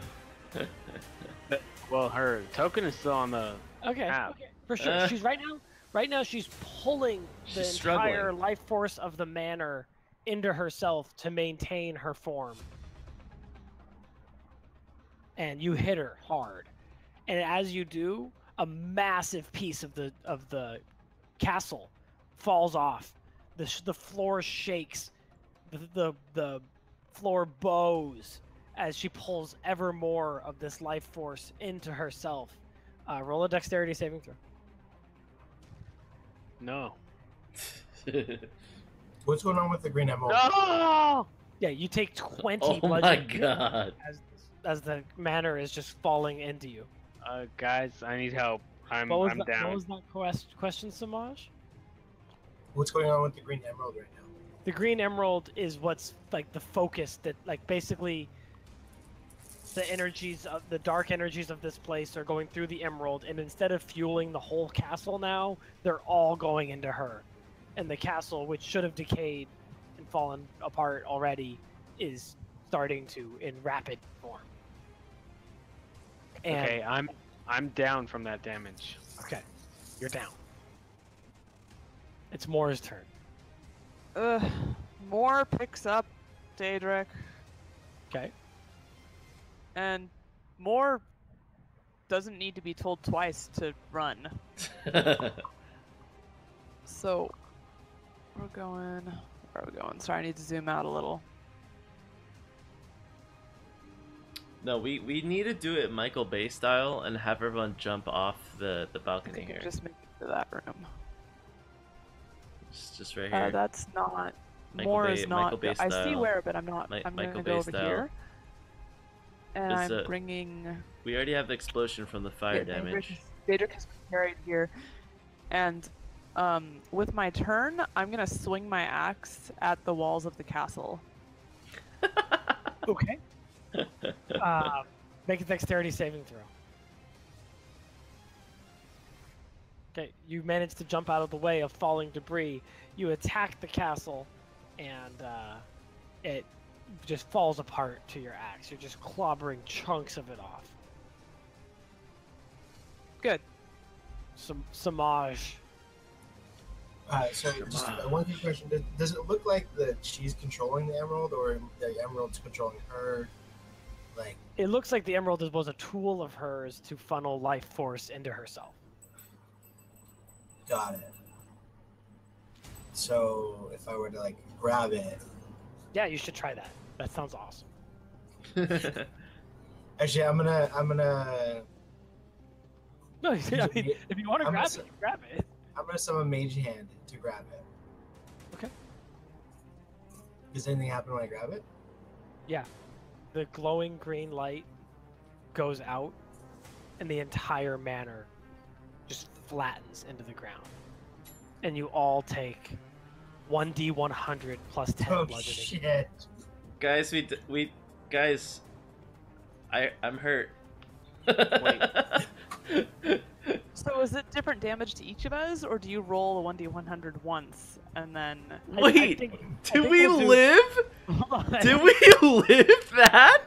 I think we do it individually, and I'll do Samaj first. Oh 22 man. Oops. Sorry, guys. No, it's fine. To, It's a good thing we Oh my god! Are we gonna live this? Who did you just roll for, Austin? I'm rolling in initiative order. Next. Okay. Next is Daedric. Daedric. Daedric's already at 0. Yeah, Currently unconscious. Daedric is. He's dead. He's squashed. He's a bug. Wait, I just Fine. died? He's just No, got I pancakes. take 2 failures. I don't die. 82 damage out of how much life? Is it more than twice your max life? Yeah, it is. Then you die. You got pancakes. Fuck. It's okay. It's a one shot, and here comes for more.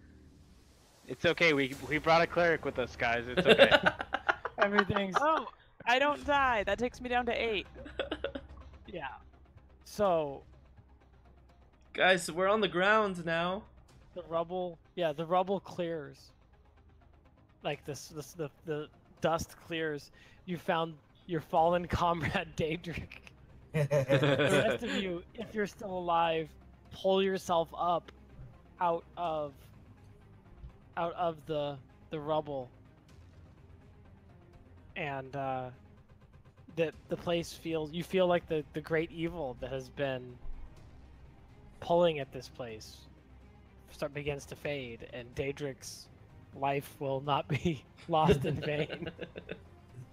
Do I still have the green crystal? Yeah. That's hilarious. You I'm managed gonna to. bring my sack of 240 gold back to my people, It's a lot for an orc. and yeah, this is my victory. It's your You managed bounty. to I won. a fallen manor, which has been the epitome of true evil. The night hag, Gertrude, has been defeated, and the undead have been laid to rest. Yay! You know not who the hag's victim was, but they did leave you the emerald in their departure. Now, standing before you are the piles of rubble and decayed remains of the manor, finally resting in peace.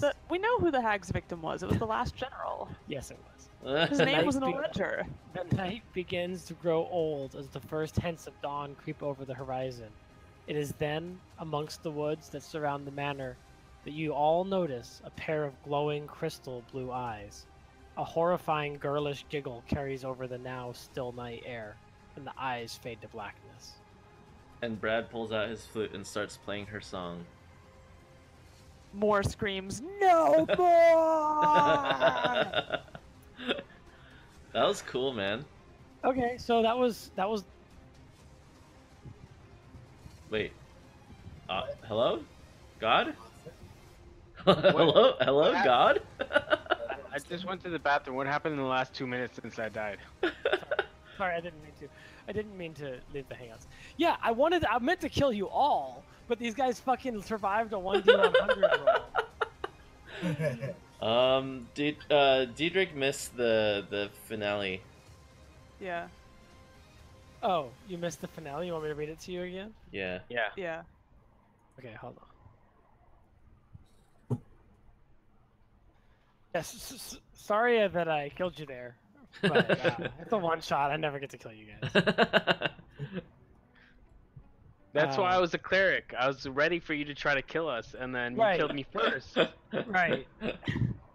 Well, you guys survived quite a bit, actually. You guys did a lot of stuff. I meant to kill Dan first, to be honest. Wanted to grab it. Yeah, you He stepped out a window. Yeah, so here's the end. You managed to escape the falling manor, which has been the epitome of true evil. The night hag, Gertrude, has been defeated, and the undead have been laid to rest. You know not who the hag's victim was, but they did leave you the emerald in their departure. Now, standing before you are the piles of rubble and decayed remains of the manor, finally resting in peace.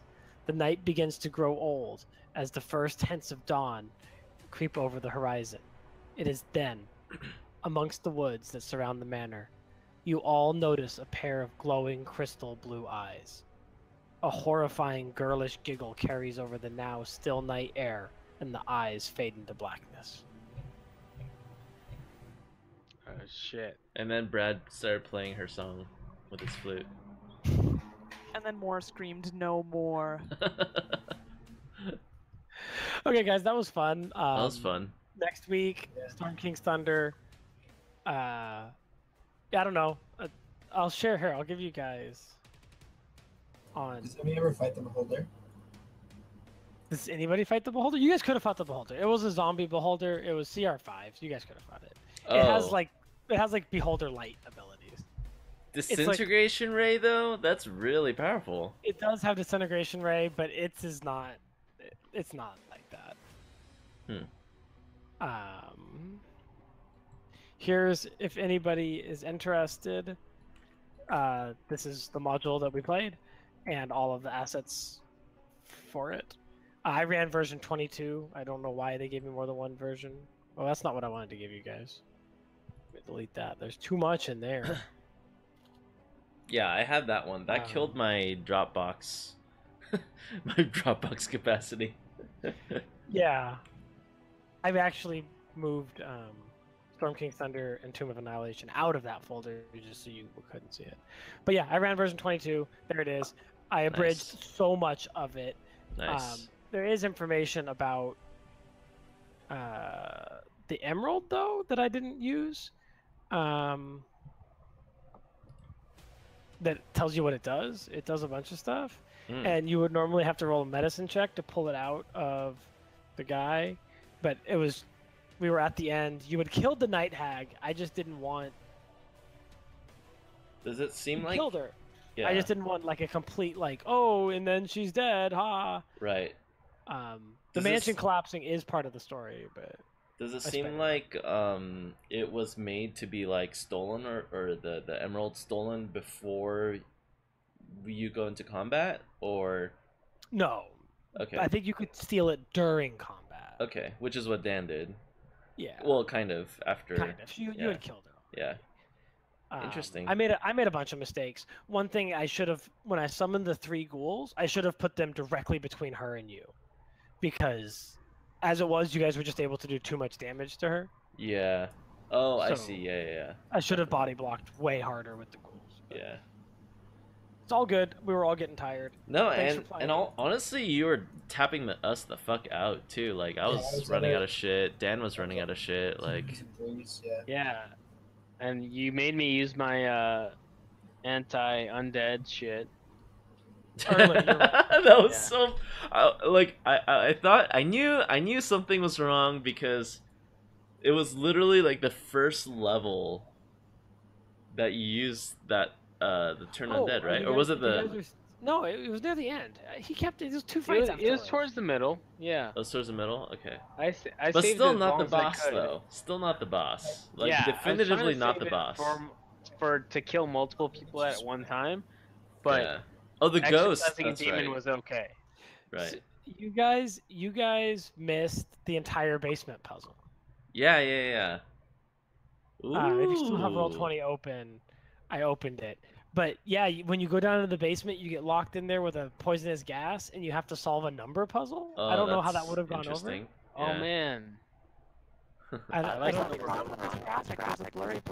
Oh, oh god. Yeah, Robot Linda's looking at Linda. Linda, refresh. Linda, refresh. What No. is going No, on? Why does it do Linda, that? no. Because Linda's a robot in real life. I just want to make bad jokes. I want people to hear them with my normal voice. Maybe you should come in here then. Try again. I said I think there's something wrong with this graphic. No. Come in here, Linda. Talk on my mic. Oh my I'll fix it gosh. myself. No. Oh my god. That's so funny. You're still kind of robot. Is this better? No. Unplug here, Linda. Do this. Unplug the Thunderbolt thing. Plug it back in. Alright guys, I actually have to go because I still have to do a work call, unfortunately, at 10:30 The fuck? p.m. Yeah. So thanks for the session, Now guys. refresh it, Linda. It was really fun. I will catch you later. Can you hear me now? Yes. Alright.